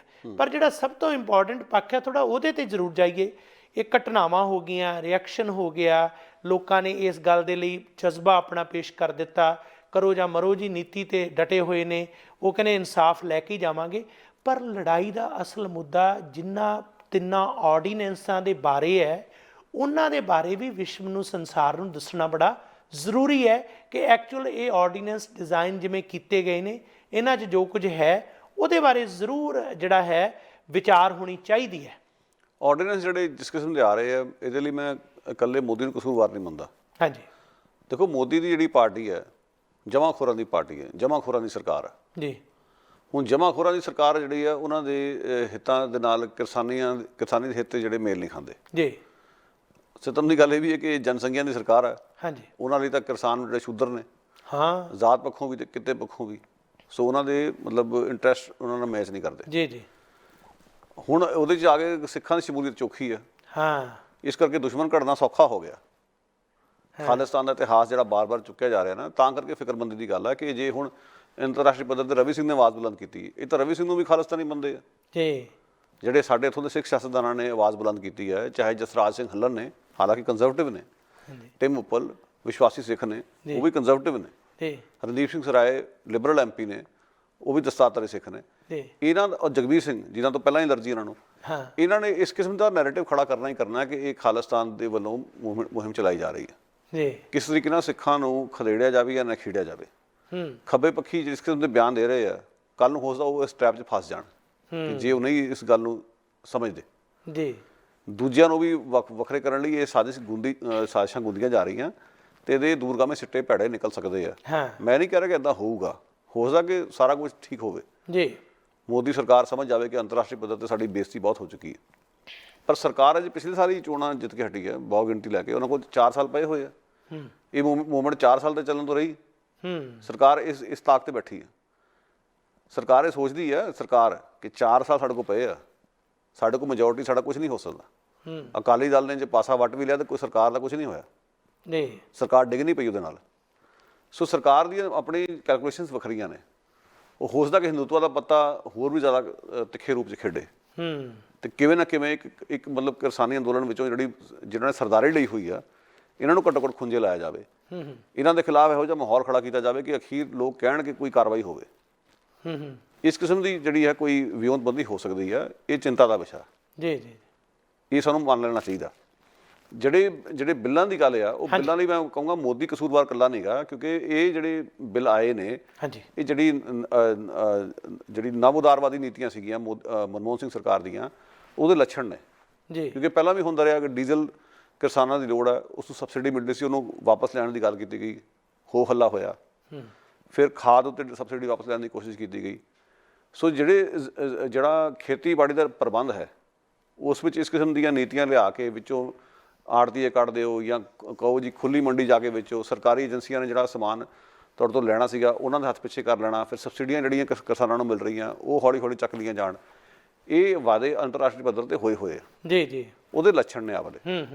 ਮਨਮੋਹਨ ਸਿੰਘ ਨੂੰ ਵੀ ਇਸ ਦੇ ਲਈ ਅਸੀਂ ਕਸੂਰਵਾਰ ਮਤਲਬ ਮੰਨਾਂਗੇ, ਉਹਨੂੰ ਬਰੀ ਨਹੀਂ ਕੀਤਾ ਜਾ ਸਕਦਾ। ਪਰ ਮੋਦੀ ਸਰਕਾਰ ਵੇਲੇ ਗੱਲ ਇਹ ਹੋਈ ਕਿ ਸੱਜੇ ਪੱਖੀ ਪਾਰਟੀ ਹੈ, ਇਹਨਾਂ ਨੇ ਤਾਂ ਜਿਹੜਾ ਉਸ ਨੀਤੀ ਨੂੰ ਹੋਰ ਵੀ ਖੁੱਲ੍ਹੇ ਰੂਪ 'ਚ ਅਪਣਾਇਆ ਜੀ ਜੀ, ਖੁੱਲ੍ਹੇ ਮਨ ਦੇ ਨਾਲ ਤੇ ਖੁੱਲ੍ਹੇ ਰੂਪ ਦੇ ਵਿੱਚ ਜੀ। ਸੋ ਇਸ ਵੇਲੇ ਉਸ ਦਾ ਖਤਰਾ ਜ਼ਿਆਦਾ ਕਿ ਜਦੋਂ ਇਸ ਕਿਸਮ ਦੇ ਹਾਲਾਤ ਰਹੇ। ਹੁਣ ਦੇਖੋ ਭਾਰਤ ਦੀ ਜਿਹੜੀ ਆਰਥਿਕਤਾ ਹੈ ਮੁੱਖ ਤੌਰ ਤੇ ਖੇਤੀਬਾੜੀ ਤੇ ਆਧਾਰਿਤ ਆ। ਇਸੇ ਕਰਕੇ ਉਹਨਾਂ ਨੂੰ ਕਿਸਾਨਾਂ ਨੂੰ ਲੰਬੇ ਸਮੇਂ ਤੋਂ ਸਬਸਿਡੀਆਂ ਮਿਲਦੀਆਂ ਆ ਰਹੀ ਸੀਗੀਆਂ। ਹੁਣ ਹਾਲਾਤ ਇਹ ਬਣੇ ਹੋਏ ਕਿ ਪੰਜਾਬ ਦੇ ਵਿੱਚ ਜ਼ਮੀਨ ਵਿਹਲੀ ਕਰਨ ਵਾਸਤੇ ਪਰਾਲੀ ਨੂੰ ਅੱਗ ਲਾਉਣੀ ਪੈਂਦੀ ਆ। ਉਹ ਪਰਾਲੀ ਦਾ ਧੂੰਆਂ ਹੀ ਦਿੱਲੀ ਵਾਲਿਆਂ ਨੂੰ ਪਰੇਸ਼ਾਨ ਕਰ ਦਿੰਦਾ। ਸਬਸਿਡੀਆਂ ਜਾਰੀ ਰਹਿਣ, ਇਹ ਤਾਂ ਸੋਚ ਹੀ ਹੈ ਨਹੀਂ ਉਹਨਾਂ ਲੋਕਾਂ ਦੀ। ਸੋ ਇਸ ਕਿਸਮ ਦਾ ਮਾਹੌਲ ਬਣਿਆ। ਹੁਣ ਆਮ ਆਦਮੀ ਪਾਰਟੀ ਕਾਂਗਰਸ ਵਾਲੇ ਜਿਹੜਾ ਮਾੜਾ ਮੋਟਾ ਬੋਲ ਵੀ ਰਹੇ ਆ, ਉਹ ਸਿਰਫ ਤਾਂ ਬੋਲ ਰਹੇ ਕਿ ਆਪ ਮੁਹਾਰਾ ਇਹ ਇੱਕ ਸੰਘਰਸ਼ ਖੜਾ ਹੋ ਗਿਆ ਜਿਨ੍ਹਾਂ ਨੇ ਇਹਨਾਂ ਦੇ ਹੱਥਾਂ ਦੇ ਤੋਤੇ ਉਡਾ ਦਿੱਤੇ। ਤੋਂ ਸਿਵਾਏ ਬੋਲਣ ਦੇ ਇਹਨਾਂ ਕੋਲ ਕੋਈ ਚਾਰਾ ਵੀ ਨਹੀਂ ਸੀਗਾ ਜੀ। ਜੇ ਲੋਕੀ ਸੜਕਾਂ ਤੇ ਨਾ ਆਉਂਦੇ ਇਹ ਪਾਰਟੀਆਂ ਨੇ ਕੁਛ ਨਹੀਂ ਸੀ ਕਰਨਾ ਜੀ। ਜਿਵੇਂ ਕਸ਼ਮੀਰ ਦੇ ਮਸਲੇ ਦੇ ਵਿੱਚ ਸਰਕਾਰ ਦੀ ਹਾਂ 'ਚ ਹਾਂ ਇਹਨਾਂ ਨੇ ਰਲਾਈ, ਅਯੋਧਿਆ ਮਸਲੇ ਦੇ ਮਾਮਲੇ 'ਚ ਵੀ ਹਾਂ 'ਚ ਹਾਂ ਰਲਾਈ, ਬਿਲਕੁਲ ਉਹੋ ਜਿਹੇ ਹਾਲਾਤ ਇੱਥੇ ਵੀ ਬਣ ਸਕਦੇ ਸੀ, ਮੇਰਾ ਇਹ ਮੰਨਣਾ। ਸੱਚਾਈ ਹੈ ਜੀ, ਇਸ ਵੇਲੇ ਜਿਹੜਾ ਕੁਝ ਚੱਲ ਰਿਹਾ ਉਹ ਲੋਕਾਂ ਦੇ ਦਬਾਅ ਕਾਰਨ ਹੀ ਹੈ, ਲੋਕਾਂ ਦੇ ਪ੍ਰੈਸ਼ਰ ਦੇ ਵਿੱਚ ਹੀ ਇਹਨਾਂ ਨੂੰ ਬੋਲਣਾ ਪੈ ਰਿਹਾ। ਤੁਸੀਂ ਥੋੜ੍ਹੀ ਜਿਹੀ ਜਿਹੜੀ ਗੱਲ ਹੈ ਬਿੱਲਾਂ ਦੇ ਬਾਰੇ ਜਿਹੜੀ ਕਰ ਰਹੇ ਸੀ, ਮੈਂ ਉਹਦੇ 'ਚ ਦੇਖਦਾ ਕਿ ਤਿੰਨੇ ਆਰਡੀਨੈਂਸ ਇਸ ਗੱਲ ਨੂੰ ਬਿਆਨ ਕਰਦੇ ਨੇ ਜਿਹੜਾ ਕਿਸਾਨ ਹੈ ਉਸ ਨੂੰ ਇੱਕ ਤਰੀਕੇ ਨਾਲ ਆਪਣੀ ਜ਼ਮੀਨ 'ਤੇ ਹੀ ਮਜ਼ਦੂਰ ਮੁਜ਼ਾਹਰਾ ਬਣਾ ਦਿੱਤਾ ਜਾਵੇ। ਉਸ ਦੀ ਜ਼ਮੀਨ ਜਿਹੜੀ ਹੈ ਬਕਾਇਦਾ ਵੱਡੇ ਇੰਡਸਟਰੀਲਿਸਟ ਕਾਰਪੋਰੇਟ ਘਰਾਣੇ ਉਸ 'ਤੇ ਕਬਜ਼ਾ ਕਰਨ। ਉਹਨਾਂ ਨੂੰ 2-4 ਏਕੜ ਥੋੜ੍ਹਾ ਚਾਹੀਦੇ ਨੇ, 200-400 ਏਕੜ ਲੈ ਕੇ ਫਿਰ ਉਹਨਾਂ ਤੋਂ ਆਪਣੇ ਹਿਸਾਬ ਦੇ ਨਾਲ ਉਹ ਚੋਣ ਕਰਨ ਕਿ ਤੂੰ ਇੱਥੇ ਖੇਤੀ ਕਿਵੇਂ ਕਰਨੀ ਹੈ, ਤੂੰ ਫਸਲ ਕਿਹੜੀ ਬੀਜਣੀ ਹੈ ਅਤੇ ਮੈਨੂੰ ਪ੍ਰੋਡਕਸ਼ਨ ਇੰਨਾ ਚਾਹੀਦਾ, ਆਹ ਤੇਰੀ ਫਸਲ ਠੀਕ ਨਹੀਂ ਹੈ, ਇਹ ਤੇਰਾ ਝਾੜ ਠੀਕ ਨਹੀਂ ਹੈ, ਆਹ ਖਰਾਬ ਹੈ, ਇਹ ਚੱਕ ਕੇ ਲੈ ਜਾ, ਇਹਦਾ ਮੁੱਲ ਦੇਣਾ। ਇਹ ਗੱਲ ਆਪਣੇ ਆਪ 'ਚ ਹੀ ਬੰਦਾ ਗੁਲਾਮ ਹੋ ਗਿਆ, ਇਹ ਸਿਸਟਮ ਹੈ। ਅਤੇ ਆੜ੍ਹਤੀਆਂ ਦੇ ਬਾਰੇ ਹੁਣ ਤੁਸੀਂ ਗੱਲ ਕੀਤੀ, ਬਿਨਾਂ ਸ਼ੱਕ ਇਹ ਕਾਂਗਰਸ ਦੀਆਂ ਖੜੀਆਂ ਕੀਤੀਆਂ ਨੀਤੀਆਂ ਨੇ 90 ਦੇ ਦੌਰਾਨ ਜੋ ਚੱਲਿਆ, ਉਸ ਨੀਤੀਆਂ ਦੇ ਨਤੀਜੇ ਵਜੋਂ ਉਹਦਾ ਵਿਰੋਧ ਜਿਹੜਾ ਕਰਨ ਵਾਲੇ ਇਹੀ ਬੀਜੇਪੀ ਵਾਲੇ ਸਨ ਜਿਨ੍ਹਾਂ ਨੇ ਅੱਜ ਬੜੀ ਧੌਂਸ ਦੇ ਨਾਲ 3 ਆਰਡੀਨੈਂਸ ਜਿਹੜੇ ਇਹ ਬਣਾਏ ਨੇ, ਕਾਨੂੰਨ ਬਣਾਏ ਨੇ। ਕੀ ਕਹਿ ਰਹੀ ਸੀ ਇਹਨਾਂ ਦੀ ਸੁਸ਼ਮਾ ਸਵਰਾਜ, ਅੱਜ ਵੀ ਉਹ ਸੋਸ਼ਲ ਮੀਡੀਆ 'ਤੇ ਵੀਡੀਓ ਪਈ ਹੈ ਜਿਨ੍ਹਾਂ ਦੇ ਵਿੱਚ ਕਹਿੰਦੀ ਹੈ ਤੁਸੀਂ ਆੜ੍ਹਤੀਏ ਨੂੰ ਬਾਹਰ ਕੱਢ ਰਹੇ ਹੋ ਅਤੇ ATM ਦੀ ਗੱਲ ਕਰਦੇ ਹੋ। ਇਹ ਮਸ਼ੀਨਾਂ ਨੇ ਤਾਂ ਕਦੋਂ ਲੋਕਾਂ ਨੂੰ ਕੋਈ ਹੱਕ ਦੇਣੇ ਨੇ। ਆੜ੍ਹਤੀਆ ਤਾਂ ਨਿੱਤ ਜਿਹੜਾ ਕਿਸਾਨਾਂ ਨਾਲ ਵਰਤਦਾ, ਕਿਸਾਨ ਦੇ ਵਿਆਹ ਸ਼ਾਦੀ ਹੋਵੇ ਉਹ ਆੜ੍ਹਤੀਆ ਹੈ, ਕਿਸਾਨ ਦੇ ਬੱਚੇ ਨੇ ਪੜ੍ਹਨਾ ਉਹ ਆੜ੍ਹਤੀਆ ਹੈ। ਹੁਣ ਧੋਤੀ ਬੰਨ੍ਹ ਕੇ ਮੈਲੀ ਧੋਤੀ ਵਾਲੇ ਆ ਤੁਹਾਡੇ ਵਾਲਮਾਰਟ ਵਾਲੇ ਤਾਂ ਹੋਰ ਕੀ ਕਰਨਗੇ, ਇਹ ਦੇਣਗੇ ਫਿਰ ਵੱਡੇ ਵੱਡੇ ਕੌਣ ਦੇਣਗੇ। ਇਹ ਬੋਲ ਰਹੀ ਹੈ BJP ਦੀ ਆਗੂ। ਹੁਣ ਇਹਨਾਂ ਨੂੰ ਕੋਈ ਪੁੱਛੇ ਤੁਹਾਡੀ ਸ਼ਰਮ ਦਾ ਘਾਟਾ, ਤੁਸੀਂ ਇਹ ਗੱਲਾਂ ਉਸ ਵੇਲੇ ਜਿਹੜੀਆਂ ਬੋਲੀਆਂ ਅਤੇ ਅੱਜ ਤੁਸੀਂ ਜਿਹੜਾ ਵੇੜੀਆਂ 'ਚ ਬੱਟੇ ਪਾਏ ਨੇ ਸਿਖਰਦੇ ਨੇ। ਤਿੰਨੇ ਆਰਡੀਨੈਂਸ ਕਰਮਵਾਰ ਪੜ੍ਹੀਏ ਤੁਸੀਂ, ਚਾਹੇ ਜ਼ਮੀਨਾਂ 'ਤੇ ਕਬਜ਼ੇ ਦੀ ਗੱਲ ਹੈ, ਚਾਹੇ ਅੰਡਾਨੀ ਅਬਾਨੀ ਦੇ ਅੱਗੇ ਜਿਹੜੇ ਇਹਨਾਂ ਨੇ ਗੋਡੇ ਟੇਕੇ ਹੋਏ ਨੇ, ਚਾਹੇ ਇਹਨਾਂ ਕਿਸਾਨਾਂ ਤੋਂ ਉਹਨਾਂ ਦੀਆਂ ਜ਼ਮੀਨਾਂ ਖੋਹਣ ਦੀ ਗੱਲ ਹੈ। ਹੁਣ ਮਲਬੇ ਦੇ ਤਰੀਕੇ ਦੇ ਨਾਲ ਪ੍ਰਧਾਨ ਮੰਤਰੀ ਕਹਿ ਰਿਹਾ ਜੀ ਮੈਜਿਸਟ੍ਰੇਟ ਨੂੰ ਕਿਹਾ ਹੋਇਆ ਕਿ ਮਹੀਨੇ ਦੇ ਵਿੱਚ ਜੇ ਕੋਈ ਝਗੜਾ ਹੋਵੇ ਨਿਪਟਾ ਦਿਓ। ਝਗੜੇ 'ਚ ਇੱਕ ਪਾਸੇ ਅਡਾਨੀ ਵਰਗਾ ਜਿਹੜਾ ਕਾਰਪੋਰੇਟ ਘਰਾਣਾ ਜਾਂ ਉਸ ਇਲਾਕੇ ਦਾ ਮੋਟਾ ਜਿਹੜਾ ਸ਼ਾਹੂਕਾਰ ਤੇ ਇੱਕ ਪਾਸੇ ਗਰੀਬ ਕਿਸਾਨ, ਕਿਹਦੀ ਸੁਣੀ ਜਾਏਗੀ? ਤੁਸੀਂ ਤਾਂ ਅੱਜ ਚੰਗੇ ਭਲੇ ਹਾਲਾਤ 'ਚ ਨਹੀਂ ਸੁਣਦੇ, ਤੁਸੀਂ ਕਹਿੰਦੇ ਹੋ ਇਹਦੇ ਮਾਰੋ 2 ਛਿੱਤਰ ਤੇ ਜੋ ਕੋਈ ਗਰੀਬ ਗੁਰਬਾ ਤੇ 4 ਜੁੱਤੀਆਂ ਮਾਰ ਕੇ ਉਹਨੂੰ ਭਜਾ ਦਿੰਦੇ ਹੋ, ਤੇ ਜਦੋਂ ਮੌਕਾ ਹੋਊਗਾ ਉਹਦੀ ਕੋਈ ਸੁਣੂਗਾ, ਸੁਣਵਾਈ ਕਰੂਗਾ? ਰਹੀ ਗੱਲ ਇਹਨਾਂ ਦੇ ਭਾਅ ਨਿਰਧਾਰਨ ਦੀ, MSP ਦੀ ਗੱਲ ਵਾਰ-ਵਾਰ, ਇਸ ਦੇ ਵਿੱਚ ਬਿਲਕੁਲ ਹੀ ਉਸ ਨੂੰ ਇਗਨੋਰ ਕਰ ਦਿੱਤਾ ਗਿਆ। ਨਿਰਧਾਰਿਤ ਮੁੱਲ ਹੀ ਹੈ ਨਹੀਂ। ਸਵਾਮੀਨਾਥਨ ਕਮਿਸ਼ਨ ਦੀਆਂ ਰਿਪੋਰਟਾਂ ਸਨ, ਕਿੰਨੀਆਂ ਸਨ? ਸਰਕਾਰਾਂ ਲਾਗੂ ਕਰਨ ਦੇ ਥਾਂ ਤੇ ਮਲਮਾਂ ਜੀ ਗੱਲ ਕਰ ਦਿੱਤੀ। ਕੀ ਤੁਹਾਨੂੰ ਲੱਗਦਾ ਕਿ ਅੱਜ ਜਦੋਂ ਕਿਸਾਨ ਆਪਣੀਆਂ ਮੰਗਾਂ ਨੂੰ ਲੈ ਕੇ ਚੱਲ ਰਹੇ ਨੇ, ਜਿੱਥੇ ਇੱਕ ਪਾਸੇ ਇਹਨਾਂ ਕਾਨੂੰਨਾਂ ਨੂੰ ਕਾਲੇ ਇਹ ਆਰਡੀਨੈਂਸ ਇਹਨਾਂ ਨੂੰ ਵਾਪਸ ਲੈਣ ਦੀ ਗੱਲ ਹੈ, ਦੂਜੇ ਪਾਸੇ ਹੁਣ ਟਾਈਮ ਹੈ ਇਹ ਆਵਾਜ਼ ਉਠਾਈ ਜਾਏ। ਇੱਕ ਉਹਨਾਂ ਦਾ ਇੰਟੈਲੈਕਟ ਜਿਹੜਾ ਹੈ ਉਹ ਵਰਗ ਬਾਕਾਇਦਾ ਇਸ ਗੱਲ ਨੂੰ ਉਠਾਵੇ ਕਿ ਸਵਾਮੀਨਾਥਨ ਦੀਆਂ ਰਿਪੋਰਟਾਂ ਵੀ ਹੁਣ ਲਾਗੂ ਕਰੋ, ਅਸੀਂ ਉਹਨਾਂ ਚਿਰ ਹਿੱਲਣਾ ਨਹੀਂ, ਉਹਨਾਂ ਰਿਪੋਰਟਾਂ ਦੇ ਉੱਪਰ ਕੰਮ ਕਰੋ, ਦੱਸੋ ਕਿਵੇਂ ਕਰੋਗੇ। ਅੱਜ ਸਵਾਮੀਨਾਥਨ ਵੀ ਹੈ, ਉਹਦੀਆਂ ਰਿਪੋਰਟਸ ਵੀ ਹਨ, ਇਹੋ ਜਿਹੇ ਸਾਡੇ ਕੋਲ ਸੂਝਵਾਨ ਵਿਅਕਤੀ ਨੇ, ਤੇ ਕਿਉਂ ਨਾ ਇਸ ਤਰ੍ਹਾਂ ਦੇ ਕੋਈ ਜਿਹੜੇ ਮਸਲੇ ਆ ਉਹ ਸਰਕਾਰ ਤੋਂ ਨਿਪਟਾਉਣ ਦੇ ਵਾਸਤੇ ਬਾਕਾਇਦਾ ਤੌਰ ਤੇ ਉਸ ਦੀ ਡਾਇਰੈਕਸ਼ਨ ਵਾਲੀ ਜਦੋਜਹਿਦ ਹੋਵੇ। ਮੇਰੇ ਖਿਆਲ ਕਿਸਾਨਾਂ ਦੇ ਜ਼ਹਿਨ ਦੇ ਵਿੱਚ ਸਾਰੀਆਂ ਗੱਲਾਂ ਨੇ ਆ ਵਾਲੀਆਂ ਜੀ, ਉਸ ਲੜਾਈ ਦਾ ਹਿੱਸਾ ਜੀ, ਕਿ ਸਾਰਾ ਕੁਝ ਉਸੇ ਤਰੀਕੇ ਨਾਲ ਹੋਵੇ। ਲੜਾਈ ਹੁਣ ਤਾਂ ਸ਼ੁਰੂ ਹੋਈ ਨਹੀਂ, ਹਾਂਜੀ, ਇਹ ਤਾਂ ਕਦੋਂ ਦੀ ਧੁਖਦੀ ਆ ਰਹੀ ਹੈ, ਕਦੇ ਵੀ ਸੰਘਰਸ਼ ਬੰਦ ਨਹੀਂ ਸੀ ਹੋਇਆ। ਇਹ ਆ ਕਿ ਟਾਵੇਂ ਚੱਲਦਾ ਰਿਹਾ। ਅੱਜ ਸੰਗਠਿਤ ਰੂਪ ਦੇ ਵਿੱਚ ਦਿੱਲੀ 'ਚ ਐਡੀ ਵੱਡੀ ਗਿਣਤੀ 'ਚ ਇਕੱਠੇ ਹੋਏ ਆ, ਉਹ ਵੱਖਰਾ ਵਿਸ਼ਾ। ਹਾਂਜੀ, ਪਰ ਲੜਾਈ ਦੀ ਕੰਟੀਨਿਊਸ਼ਨ ਕਦੀ ਮੁੱਕੀ ਨਹੀਂ ਸੀ। ਲੜਾਈ ਤਾਂ ਬੜੇ ਚਿਰ ਤੋਂ ਚੱਲ ਰਹੀ ਸੀ ਆ ਵਾਲੀ। ਪਰ ਇਸ ਵਿੱਚ ਜਿਹੜੀ ਇੰਟਰਸਟਿੰਗ ਗੱਲ ਇਹ ਹੋਈ ਕਿ ਜਿਹੜੇ ਪੰਜਾਬ ਦੇ ਕਿਸਾਨਾਂ ਨੇ ਆਪਣੇ ਸਹੀ ਦੁਸ਼ਮਣ ਦੀ ਨਿਸ਼ਾਨਦੇਹੀ ਕਰਦੇ ਹੋਏ ਅਡਾਨੀ ਅੰਬਾਨੀ ਦੇ ਪੁਤਲੇ ਫੂਕੇ ਆ। ਮੋਦੀ ਦਾ ਤਾਂ ਜੋ ਹੋਇਆ ਸੋ ਹੋਇਆ, ਉਹ ਤਾਂ ਕੋਈ ਨਵੀਂ ਗੱਲ ਇਸ ਕਰਕੇ ਨਹੀਂ, ਕਿਉਂਕਿ ਪ੍ਰਧਾਨ ਮੰਤਰੀਆਂ ਦੇ ਮੁੱਖ ਮੰਤਰੀਆਂ ਦੇ ਪੁਤਲੇ ਅਕਸਰ ਫੂਕੀ ਜਾਂਦੇ ਰਹੇ ਆ। ਪਰ ਉਹ ਕਾਰਪੋਰੇਟ ਘਰਾਣਿਆਂ ਦੇ ਜਿਹੜੇ ਧਨਾੜ ਨੇ ਉਹਨਾਂ ਦੇ ਪੁਤਲੇ ਫੂਕਣੇ ਜੀ, ਉਹਨਾਂ ਦੇ ਸਟੋਰਾਂ ਦੇ ਬਾਹਰ ਧਰਨੇ, ਉਹਨਾਂ ਦੀਆਂ ਥਾਵਾਂ ਤੇ ਜਾ ਕੇ ਮਤਲਬ ਮੋਰਚਾ ਲਾਉਣਾ, ਉਹਨਾਂ ਨੂੰ ਸਮਝ ਆ ਗਿਆ ਕਿ ਚੋਰ ਨਾਲੋਂ ਚੋਰ ਦੀ ਮਾਂ ਨੂੰ ਮਾਰਿਆ ਜਾਵੇ। ਬਿਲਕੁਲ ਸਹੀ ਗੱਲ ਹੈ। ਸੋ ਮੈਨੂੰ ਲੱਗਦਾ ਕਿ ਉਸ ਪੱਖੋਂ ਵੇਖਿਆ ਜਾਵੇ ਤਾਂ ਸੰਘਰਸ਼ ਬਿਲਕੁਲ ਸਹੀ ਦਿਸ਼ਾ ਵੱਲ ਨੂੰ ਜਾ ਰਿਹਾ। ਬਹੁਤ ਸ਼ੁਕਰੀਆ ਗੁਰਪ੍ਰੀਤ ਸਿੰਘ ਜੀ, ਹਾਰਦਿਕ ਧੰਨਵਾਦ ਜੀ, ਮਿਹਰਬਾਨੀ ਜੀ, ਬਹੁਤ ਸ਼ੁਕਰੀਆ। ਅਖੀਰ ਦੇ ਵਿੱਚ ਕਿਸਾਨੀ ਸੰਘਰਸ਼ ਦੇ ਨਾਲ ਜੁੜੇ ਇਹਨਾਂ ਮੁੱਦਿਆਂ ਤੇ ਵਿਚਾਰ ਕਰਦੇ ਹੋਏ ਕਿਹਾ ਜਾ ਸਕਦਾ ਹੈ ਕੱਲ੍ਹ ਨੂੰ ਇਸ ਦਾ ਅੰਤ ਕੀ ਹੋਏਗਾ ਇਹ ਤਾਂ ਸਮਾਂ ਦੱਸੇਗਾ, ਸਮੇਂ ਦੀ ਕੁੱਖ ਦੇ ਵਿੱਚ ਇਸ ਦਾ ਉੱਤਰ ਹੈ। ਪਰ ਜੇ ਇਸ ਨੂੰ ਸੁਲਝੇ ਢੰਗ ਦੇ ਨਾਲ ਇਉਂ ਹੀ ਜਾਰੀ ਰੱਖਿਆ ਗਿਆ, ਉਹ ਬਹੁਤ ਹੀ ਸੂਝ-ਬੂਝ ਤਰੀਕੇ ਨਾਲ ਵਰਤਿਆ ਗਿਆ, ਤਾਂ ਯਕੀਨਨ ਤੌਰ ਤੇ ਅਸੀਂ 2 ਕਦਮ ਅੱਗੇ ਚੱਲਾਂਗੇ। ਤੇ ਅਡਾਨੀ ਅੰਬਾਨੀ ਵਰਗੇ ਇਸ ਗੱਲ ਤੋਂ ਹੁਣ ਜ਼ਰੂਰ ਸਬਕ ਸਿੱਖੇ ਹੋਣਗੇ ਕਿ ਪੰਜਾਬ ਦੀ ਧਰਤੀ ਵਾਲੇ ਉਹ ਨੇ ਜਿਹੜੇ ਪੈਰਾਂ ਦੇ ਥੱਲੇ ਇਹ ਅੱਗ ਮਚਾ ਦੇਣਗੇ। ਇਹ ਇੰਨੇ ਸੌਖੇ ਨਹੀਂ ਕਾਬੂ ਕਰਨੇ, ਤੇ ਇਹਨਾਂ ਦੇ ਕੋਲ ਜਿਹੜਾ ਜਜ਼ਬਾ ਹੈ ਉਹ ਜਜ਼ਬਾ ਉਹੀ ਹੈ ਜਿਹੜਾ ਕਦੇ ਗੁਰੂ ਨਾਨਕ ਸਾਹਿਬ ਨੇ ਬਖਸ਼ਿਆ ਸੀ ਕਿ ਰਾਜੇ ਸ਼ੀਂਹ ਮੁਕੱਦਮ ਕੁੱਤੇ, ਜਾਂ ਬਾਬਰ ਨੂੰ ਜਾਬਰ ਕਹਿਣ ਵਾਲਾ, ਜਾਂ ਉਹ ਜਜ਼ਬਾ ਜਿਹੜਾ ਕਿ ਦੁਸ਼ਮਣ ਦੇ ਅੱਗੇ ਝੁਕਣਾ ਨਹੀਂ ਹੈ, ਉਸ ਦੇ ਨਾਲ ਆਖਰੀ ਦਮ ਤੱਕ ਲੜਨਾ ਹੈ। ਤੇ ਇਹ ਲੜਨਾ ਜਿਸ ਦੇ ਇਹ ਸ਼ਬਦ ਹਮੇਸ਼ਾ ਹੀ ਜ਼ਿਹਨ 'ਚ ਨੇ ਕਿ ਚੁੰਕਰ ਅਜ਼ਮਾ ਹੀਲ ਤੇ ਦਰਗੁਜਸ਼ਤ ਹਲਾਲ ਅਸਤ ਬੁਰਦਨ ਬਸ਼ਮਸ਼ੀਰ ਦਸਤ। ਸਮੂਹ ਦਰਸ਼ਕਾਂ ਦਾ ਹਾਰਦਿਕ ਸ਼ੁਕਰੀਆ। ਸਾਡਾ ਹਰ ਇੱਕ ਪ੍ਰੋਗਰਾਮ ਦੇਖਣ ਤੇ ਸਾਡੇ ਨਾਲ ਜੁੜਨ ਲਈ ਸਬਸਕ੍ਰਾਈਬ ਕਰੋ ਚੈਨਲ ਪੰਜਾਬੀ ਤੇ ਨੋਟੀਫਿਕੇਸ਼ਨ ਲਈ ਬੈਲ ਆਈਕਨ ਵਾਲੇ ਬਟਨ ਤੇ ਕਲਿੱਕ ਕਰੋ।